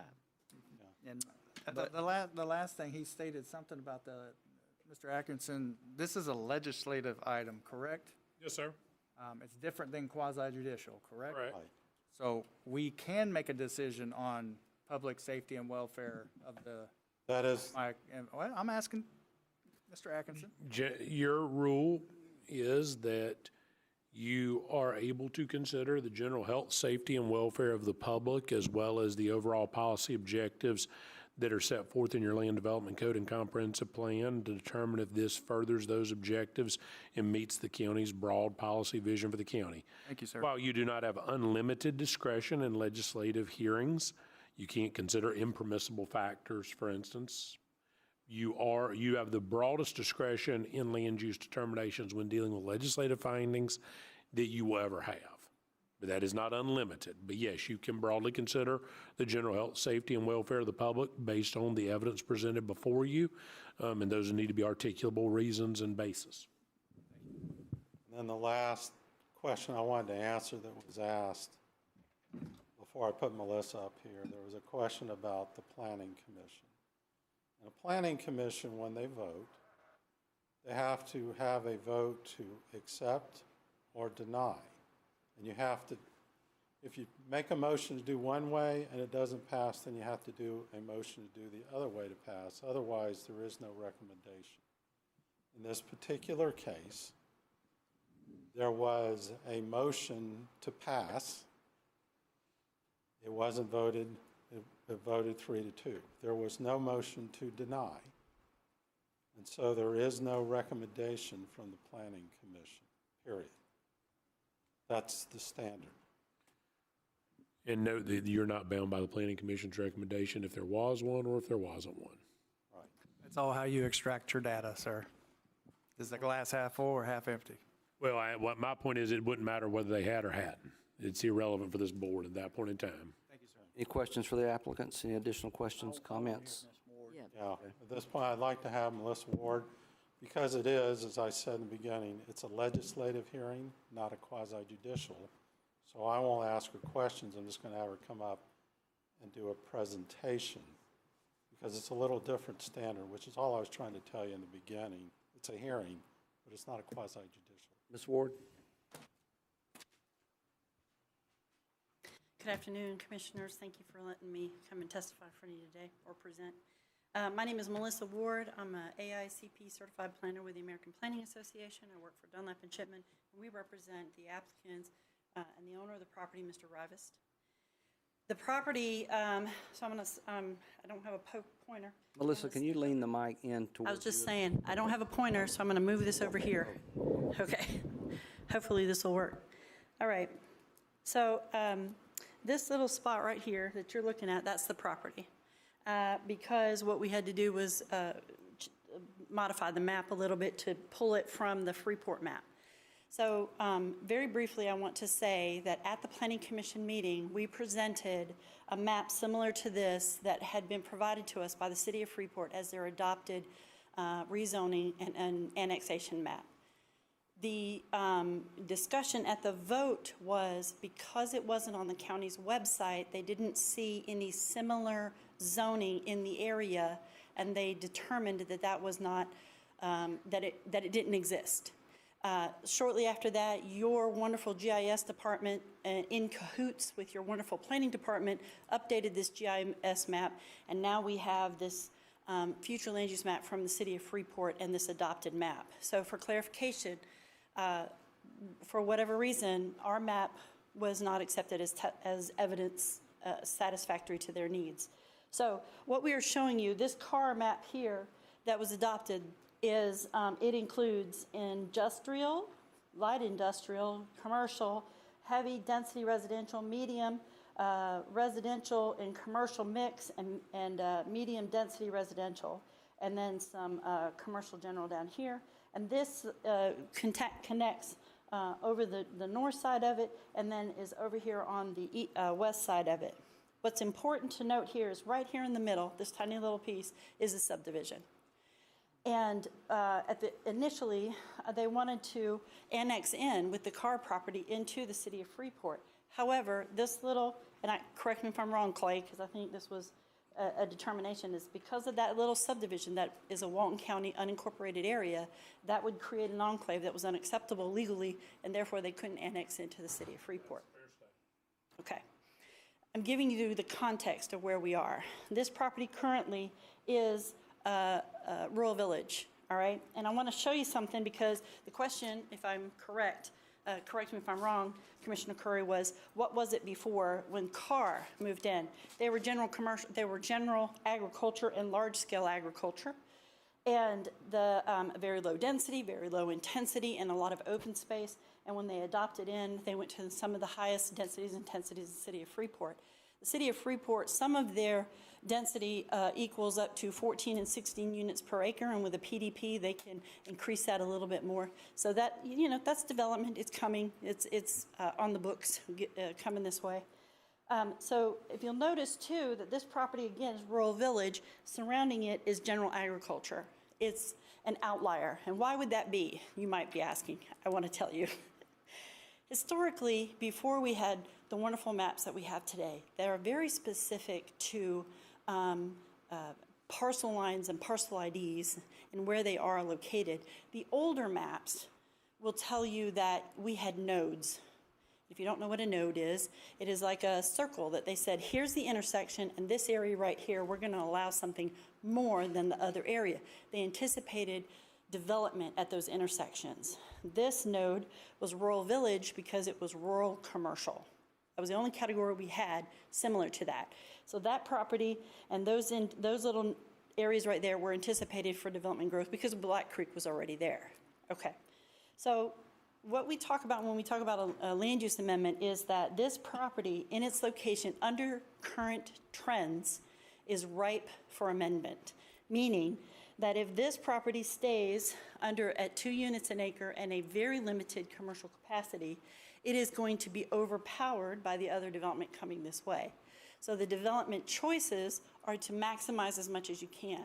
What these people are asking to do, this applicant is asking to do, is change it to general commercial. They do not have a desire to do residential. They have a desire to do commercial park, a place for people entrepreneurs to start their businesses. We can pick and choose the size of these buildings, but we want them to also have the opportunity to have larger buildings if they need more storage space or more facilities. So it's a more appropriate location and a more appropriate zoning category. The property to the south, which we were just discussing, this industrial site there, that's the metalworks, right? Over here, that's a commercial nursery, and just south of that is an industrial manufacturing. And those are general agriculture. They just are, they there and there exist. Further over to the east, there's a rural village that's going to be a development here. It's already, I think, in the works or being proposed. And this development here is an industrial site as well. And I think it's the, I had the name of it. I apologize. I can't remember what the name of that one is. I want to first say that what we do when we do consistency analysis, we look at the comp plan, we look at the land development code, but we also look at things that the county has done over time to determine the trends. So to answer Mr. Glidewell's question, yes, the property was proposed for the transfer station. It was heavily objected to, especially by the people living just to the other side of this property. Their houses and their properties, a little bit, they're not quite half acre, some of them an acre, some of them 2-3 acres, but they would have to butt up against that, and they didn't want that there. I have talked to the lady that lives on the very, on 20 in that subdivision, so she's at the intersection of her residential road and 20, and she asked a few questions, I answered them. She was here today, she was very nice, gotta be honest. I wish I'd printed or got her to stay a little bit, but she was a little nervous about talking in front of y'all, and she did say that she appreciated it, and she was okay with it, and she left. So I apologize, you don't have to take that as testimony, I'm just letting you know she was here, and she did leave. One of the questions that came up was about traffic, and was about connecting to the roadway. And the applicants, when they get ready to do a development order, are proposing to extend Black Creek north of 20 and up the western boundary of their road so that CAR can connect with that and create potentially a bypass to 331, leaving that intersection a little bit of relief for that. So my answer to that for you is, and I understand your position, is that development does bring improvements where the state doesn't provide it. This development, regardless of what happens, will have to put in turn lanes and improvements that will ease some of the pressure on Highway 20. Will it widen all of 20 all the way to the east? No, but it will create some improvements, and at their expense. It's not your expense, and it's not the state's expense. So that's the condition, that's the opportunity of Can I add development. something to that right there? Yes, sir. I did have representatives from, or at least one representative from the city, and I believe some association with CAR. I don't know if they came and saw any of the other commissioners, but they wanted my support for the county to build the road through the CAR project. So with your statement saying the county's not going to pay for nothing, the state's not going to pay for nothing, they're already ponying up with their little cup out, so just to let you know. To be clear, I was talking about our Rivas property, not But you Carr's were saying property. car. I make no promises on the with car road property. going- Where you said the road going right through the car and connecting and da-da-da-da-da-da. Well, I'm just telling you that that's what they have come to us, or not them, but came to me for support on a road through their subdivision. So with your statement saying that, oh, it'd be nice, we're going to have this road come through here and it's going to do this and do that, at not the county expense or the state expense, I'm just telling you what they told me about the CAR project. So I believe you're not asking for that. I'm just telling you what CAR has told me about their project. So, I understand. gotcha. Thank you. First, let me ask you, do you want me to go through all the sections of the comp plan that I put in my analysis, or are you satisfied? I need to know that. No. Okay. She said no. I mean, I don't. Okay. But I would like to ask you a couple of questions. Yes. The primary uses that are allowed on this property, it says lodging and accommodation, civic uses, public uses, general commercial uses, things like that. They're not wanting to put like a hotel there or a storage facility there or anything like that, are they? No. Or Well, let me They're back shaking up their and head say. no. No. So all right, if they say no, I wanted to back up and say, hotel, no, I don't believe that was ever in the conversation. When you say storage facility, I want to make sure that we are differentiating between a business that needs some storage space versus mini storage, because that's different. Okay. Is that what you're asking? Because I don't Yes. think they have any intention of mini storage. I think the intention is businesses that need to thrive and be close to the work and yet still need some space that they consider, like if you have a business making widgets, you need a little bit of storage space in the back for your supplies. Right. Okay. But when he mentioned like, pizza parlors and coffee shops and doctor's offices and things like that, all that sounds good to me. Okay. But, if you're Which going is to do allowed some of under these general other commercial. things, that would not, I'm sorry? I was agreeing with her. I mean, I'm looking up usages and I see manufacturing, I see, Now, manufacturing can be small amounts, but it cannot be manufacturing so there's a level that your planning department will be able to define, but there's manufacturing that's allowed, like if you make widgets or you make paper dollies and you do that in a building that's, 5,000 square feet or 20,000 square feet is different than, and because again, you're employing people to do that work versus manufacturing that requires an industrial use.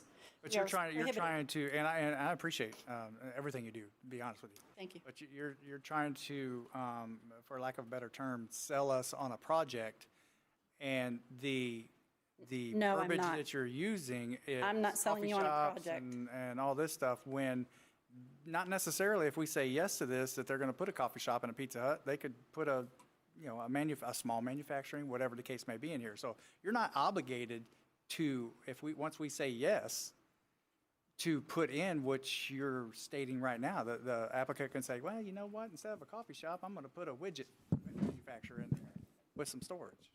Correct? And of course, Am I wrong? so to be that's clear, correct.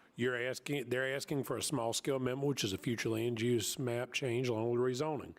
They can put anything up to the allowable densities and uses specified in our land development code for this flume and the zoning map. What they tell you here is not binding on them, nor is it binding on you. So what I would say for the board, and I say this both ways, and typically boards and applicants both dislike this statement, but it's the simple truth. You make your decision based on what they're asking to go to. If you don't like what can be placed in a specific category, ultimately it is the board's call to allow uses in a category or not. You write that legislation. But you still have to have your reasons for that. It can't be, well, this one use is why I couldn't allow for this. So don't necessarily take what they're saying as something that's binding on them, but also you can't use one speculative use as a basis of denying the request either on its face, because you don't know what they're going to do. Thank you for clarifying. What I'm basically saying, there's a different traffic pattern when you're going in to get a coffee and a donut than there is manufacturing widgets. You know, Correct. I'm trying to focus on the density and traffic that's going to be in that area. We're all sitting here talking about, oh, a pizza parlor and a donut shop and a coffee, when that's not necessarily what they can just put in there. They can put stuff that will generate more traffic. Correct, and those would be development order phase questions. You'll have to hear that at that point in time through the proper process they go forward. So certainly if they go to the most intensive uses, that's going to have additional scrutiny. It's going to have additional traffic impacts. It's going to have a different analysis versus if they go to less scrutiny, it's not going to, or if they go to less intense, it's going to face less scrutiny. So you're right. I guess what I would say to you is, in your analogy, if they want to put a pizza parlor in, they're likely going to have an easier path at getting that approved than if they put a widget manufacturing facility in. But for today, that is not the primary consideration of this board, nor is their presentation something that can ask this board to make a decision based on those considerations. Melissa, can I ask you a question? Yes. You were there at the meeting with planning. What was the pushback from the board there? Okay, so there was discussion, specifically a commissioner who, at the time, as I said, was looking at the map on the monitor and said, I don't see any other commercial uses in the area, and I don't think this is appropriate. And that's because the map that I submitted was not acceptable to him. Okay. There's no other way for me to say it. There's no disrespect intended. Right. The other comment was because of that comment, which led into, I don't believe you need bigger buildings. Now, let me just say this, because I feel like I wouldn't be telling you the full thing. You need to understand, yes, when it's time to do a development order, there are a lot of things that factor into it. Traffic is obviously one of them. There's a couple of things that need to be recognized. In the development process, there's that we go through what we're going to put on that property. If the building size doesn't always equate to higher traffic. So for your benefit, creating widgets in a 20,000 square foot building is less traffic than a 5,000 square foot restaurant, typically. Your employees come, they work all day, they leave. Restaurants have traffic at lunchtime and at dinner time and whatever. They're different. And I understand what your concern is. But that's what we present at the development order stage. In addition to that, if it comes down to it and it's a master plan and you need to incorporate certain limitations, you can do that in the master plan.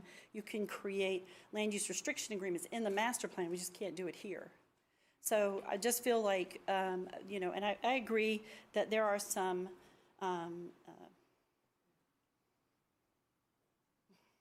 anxiety about what's coming, but I would afford to you that if you were willing to change it to heavy industrial for a transfer station, commercial would be a better option for the people who live here now and want to work, and for the people who are coming when they open up the other houses.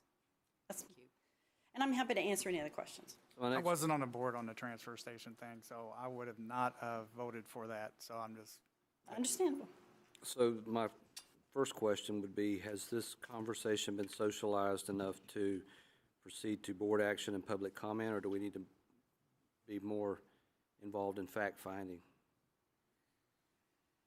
Personally, I think it in an area like that with all the housing, I think that it's good to have a coffee shop, a pizza parlor, a doctor's office, those sorts of things. I think it's beneficial. I think it prevents people from driving all over Creation to get to one of those places. If it's right there, I mean, I like living close to someplace I want to go to, so that's how I feel about it. Well, and Mr. Chairman, I agree. I think it's always, the car thing is going to be a huge thing. if there's any change to the plan, it will be done at the DO hearing.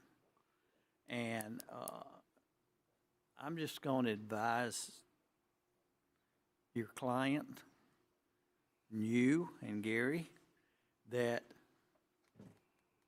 if this passes, I know there's going to be at least 2 commissioners that are not going to be happy if this is an industrial park. And if this is a park where big trucks are going to be coming in all day long, and I'm going to fight y'all at the DO if that's what the plan is. And I think the concept is great, but I don't want it sold to somebody else or this developer come in and say, well, we changed our mind. We're going to put, 5 manufacturing firms up there. So, but we can fight y'all on that at the DO. And I think it's a pretty good idea to have it commercial where you can put shops that are going to be needed in that area. Look, you go, you get past 20 headed east, you got to go all the way to Bruce really before there's anything that benefits the area. And I don't mean to say that there's not things out there going on that's not going to benefit the area. But if you're hungry, you either got to go into one of the small cafes in Freeport to get a meal, or you got to go to Bruce Cafe. And so I make a motion that we approve this, but I will say, developer, Mr. Shipman, Matt, you guys think about this before you bring it back. Second. And I make the motion to approve. So we have a motion to approve by Commissioner Anderson, seconded by Commissioner Gladwell. Is there any public discussion? Seeing no public comment, all in favor of the motion say aye. Aye. Aye. All opposed, nay. Nay. Show the motion passes 4-1 with Commissioner Curry in the dissent. All right, that brings us, let's take a break let's stand in informal recess until 5 p.m. and we'll finish up the last item. Oh, yeah, I was going to take it home with me. Well, you can. I got the key at the office. I collect.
All right, it's 5 o'clock somewhere here.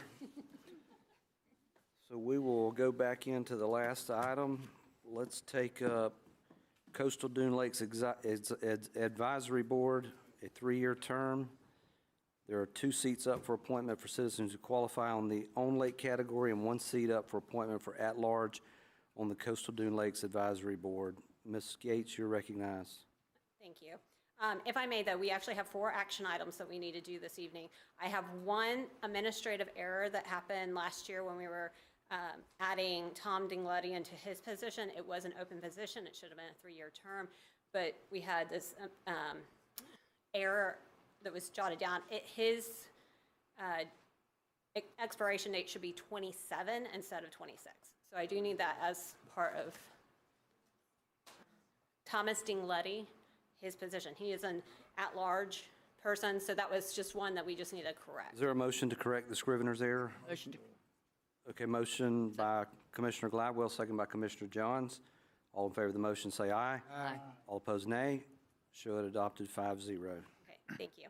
And then I have 3 positions that are open, 2 on lake, 1 at large. The on lake positions, I have an incumbent, Davis Level, which he goes by Dave Level. He's my incumbent. He's been a very good standing member. He attends. I would recommend him for a renewal of position into that particular position. And then I have a actual vacancy that needs to be filled, and I would recommend Gary Hill. Both candidates were actually very neck to neck, but just looking at the minute little things, Gary Hill might have a little bit more county experience. Okay, so we have 3 eligible for on-lake. If 1 was not selected, they still would be eligible for at-large. Let's take the incumbent first on a retention. If there is a motion to accept the incumbent, Dave Lavelle, we'll take a motion and a second. And then if there is no incumbent that receives a motion and a second, then we will make recommendations. So there was a motion by Commissioner Gladwell, seconded by Commissioner Johns on Mr. Lavelle. All in favor of the motion, say aye. Aye. Aye. All opposed, nay. Show Mr. Lavelle approved 5-0 on the on-lake advisory. Gary Hill would be the staff recommendation at this time. Second. All right, so motion to adopt in our minutes the candidate Gary Hill for Coastal Dune Lakes Advisory Board, on-lake advisor. All in favor of the motion, say aye. Aye. All opposed, nay. Show Mr. Hill approved 5-0. That takes care of the on-lake. So the at-large, each individual would be eligible if there is a motion by a commissioner. I motion Jeff Wilcox. If I Okay, we do have, present that. we have an at-large incumbent, Mr. Jeff Talbert. Is there a motion to retain Mr. Talbert? Yes. Motion by Commissioner Johns, second by Commissioner Gladwell. All in favor of the motion, say aye. Aye. All opposed, no. Show Mr. Talbert approved 5-0. So that covers the Coastal Dune Lakes Advisory Board. Okay, thank you.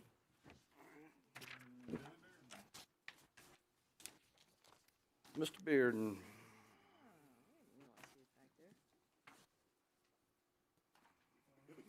He's sneaky.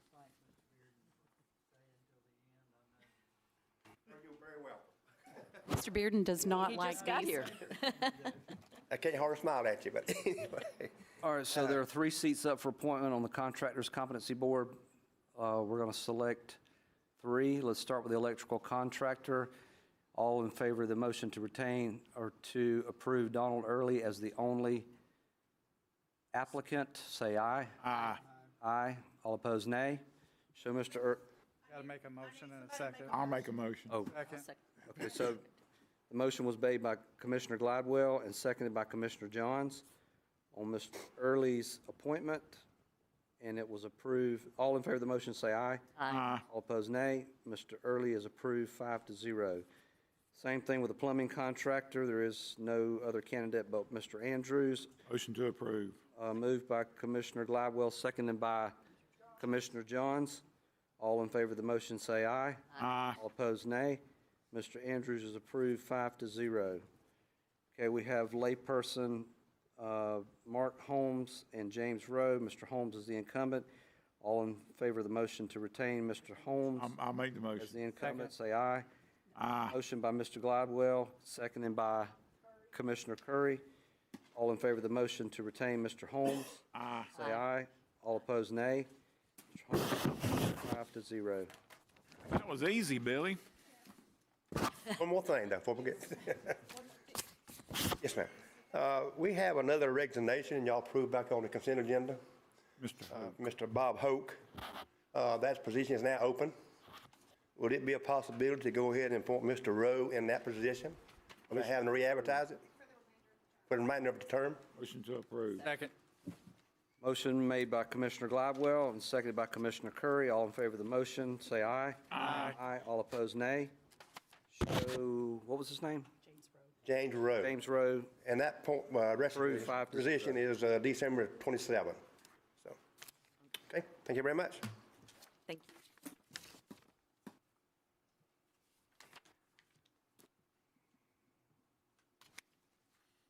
And Miss Katie is on the way.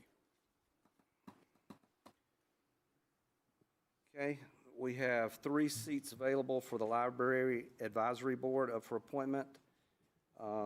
Representing the city of Defuniak Springs as the sole candidate, Commissioner or Councilman Glenn Harrison. Motion to approve. Second. Motion to approve by Commissioner Glidewell, seconded by Commissioner Johns. All in favor of the motion, say aye. Aye. All opposed, nay. Show Mr. Harrison approved 5-0. Representing the city of Freeport, Mr. Joe Roboto. Motion. Second. Moved by Commissioner Curry, seconded by Commissioner Johns. All in favor of the motion to approve Joe Roboto, say aye. Aye. All opposed, nay. Mr. Roboto is approved 5-0. All right, representing the city of Paxton. Who you want? Do you have any information? I do, yes. So for all of the cities, we reached out on how they would like to handle that. The city of Paxton asked us to go through our traditional process as opposed to making an appointee as the other two did. Based on the 3 applicants we had, my recommendation would be Nikki Page. She is a current school district employee. We just had one of our Freeport representative who just termed out was a school district employee and provided valuable information and was just a great member of the board. Motion to approve. We can do one of 2 things. We can accept the recommendation of Ms. Reese, or we can choose one of the other 3. We motioned and had 2 seconds already. Okay, so the motion was to, Nikki Page. okay, to approve Nikki Page. All in favor of the motion, say aye. Aye. All opposed, nay. Ms. Page is approved 5-0. All right, thank you very much. Mr. Chairman, when somebody else is coming up, I have to change my vote from approving the Olympic-sized swimming pool at the country club at the golf course to abstain. And I have filled out the proper paperwork. I just kind of didn't. Sorry about that, Mr. Chairman. Got it. Okay. As long as we get it right. All right. Karen Owens, is she here? Okay, we have 2 seats up for appointment on the Design Review Board. 1 sole applicant, Jonathan Hample, who is the incumbent. Motion to There a approve. motion to retain the incumbent, Jonathan Hample. Motion to approve. We have a motion by Commissioner Glidewell and a second by Johns. Commissioner Johns. All in favor of the motion to retain Mr. Hample, say aye. Aye. Aye. All opposed, nay. Mr. Hample is approved 5-0. Development Professional. On this same board, Design Review Board, for a 3-year term, we have 2 candidates, incumbent Kelly Frymeyer and Brian Osborne. Is there a motion to retain Ms. Frymeyer? Motion. Second.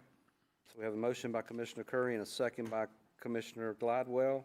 All in favor of the motion, say aye. Aye. Aye. All opposed, nay. Show Ms. Frymeyer approved 5-0.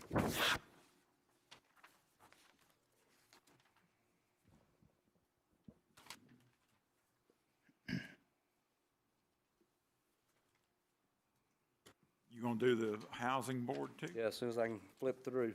Yes, sir. Be glad to. Okay. For the Housing Board, We have one seat up for appointment on the Affordable Housing Advisory Committee. I recommend Tabitha Howard. Second. Okay, so we have a motion to, Did the incumbent want to stay? she is interested in staying. Yeah, there is. all right, who is the incumbent? Patricia? Patricia Parker. Patricia Parker.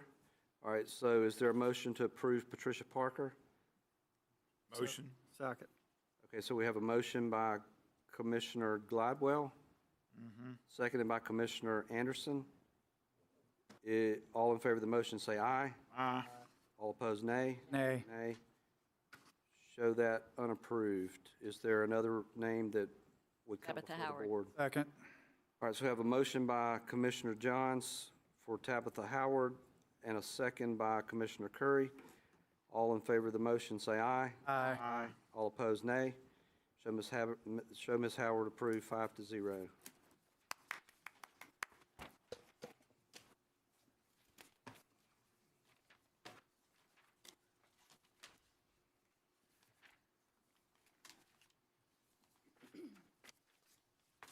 All right. There are 3 commissioner-nominated seats up for appointment, 1 at-large seat up for appointment on the Planning Commission. Let's start with, let me get my notes in order here. I have one that is my appointee. Okay, Seat 4 that's, appointee. So do I. all right, let's start with Commissioner Gladwell. Mr. Smith, I wish to reappoint him. All right, what's his name? Eli Smith. All right, I'll second. okay, there's a motion on the floor to appoint Mr. Eli Smith as Commissioner Gladwell's appointee by Commissioner Gladwell and seconded by Commissioner Curry. All in favor of the motion, say aye. Aye. Aye. All opposed, nay. Show Mr. Smith approved 5-0. Commissioner Appointment District 3, that's my appointee. I'm going to appoint Jack Peacock.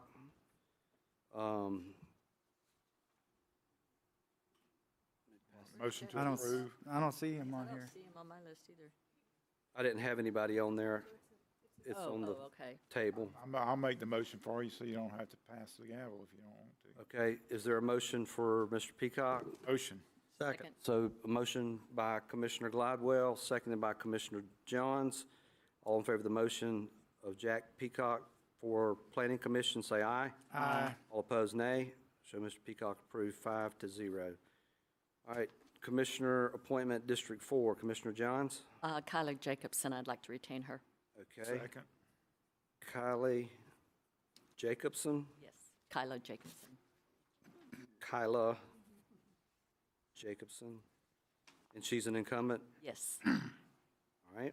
All in favor of the motion to retain Kyla Jacobson as Commissioner Johns' appointee on the Planning Commission, say aye. Aye. Aye. All opposed, nay. Show Ms. Jacobson approved 5-0. Chair, I'd like to motion Lynn Edwards for the at-large.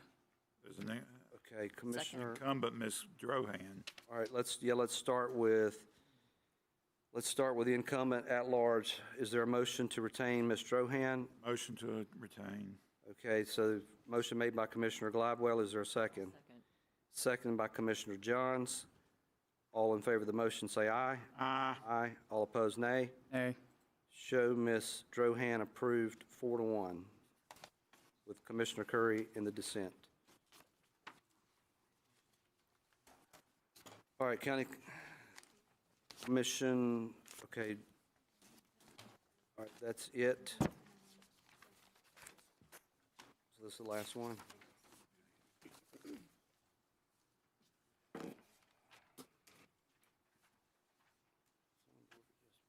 All right, so we have the Zoning Board of Adjustment, 3-year term. There are 3 seats up for appointment on the Zoning Board of Adjustment. Ms., would you like to offer comments? We do have the 3 incumbents, Mr. Gallagher for seat 4. He is interested, he's reapplied, interested in reappointment. Same for Mr. Chick for seat 5, and same for Mr. Johnson in seat 6. Okay, is there a motion to retain Mr. Christopher Gallagher as Yes. the seat 4? So moved. Moved by Commissioner Gladwell, second by Commissioner Johns. All in favor of the motion, say aye. Aye. All opposed, nay. Nay. Show Mr. Gallagher approved 4-1 with Mr. Curry in the dissent. Jeffrey Chick Motion to is the approve. incumbent. Motion to retain Mr. Chick. There is a motion by Commissioner Gladwell. Is there a second? Second. Second by Commissioner Johns. All in favor of the motion, say aye. Aye. All opposed, nay. Show Mr. Chick approved 5-0. We have one more incumbent, Mr. Randy Joe Johnson. Motion to approve. We have a motion Second. to approve and second, a motion to approve by Commissioner Gladwell, second by Commissioner Curry. All in favor of the motion, say aye. Aye. All opposed, no. Nay. No. Nay. Nay. Mr. Johnson fails 3-2, with Commissioner Johns on the prevailing side, Commissioner Anderson on the prevailing side, and the chair on the prevailing side. Is there another nominee for the Zoning Board of Adjustment? I nominate Robert Wells. I'll second that. So we have a motion for Mr. Robert Wells, is by Commissioner Gladwell. Is there a second by Commissioner, Mr. Anderson. and a second by Commissioner Anderson? All in favor of the motion, say aye. Aye. All opposed, nay. Nay. Show Mr., the chair votes aye. Show Mr. Wells approved 4-1. Thank you. I think that does it. Motion to Well, adjourn. thank you for everyone's indulgence today. I think we got a lot accomplished, and we got a lot of homework to do.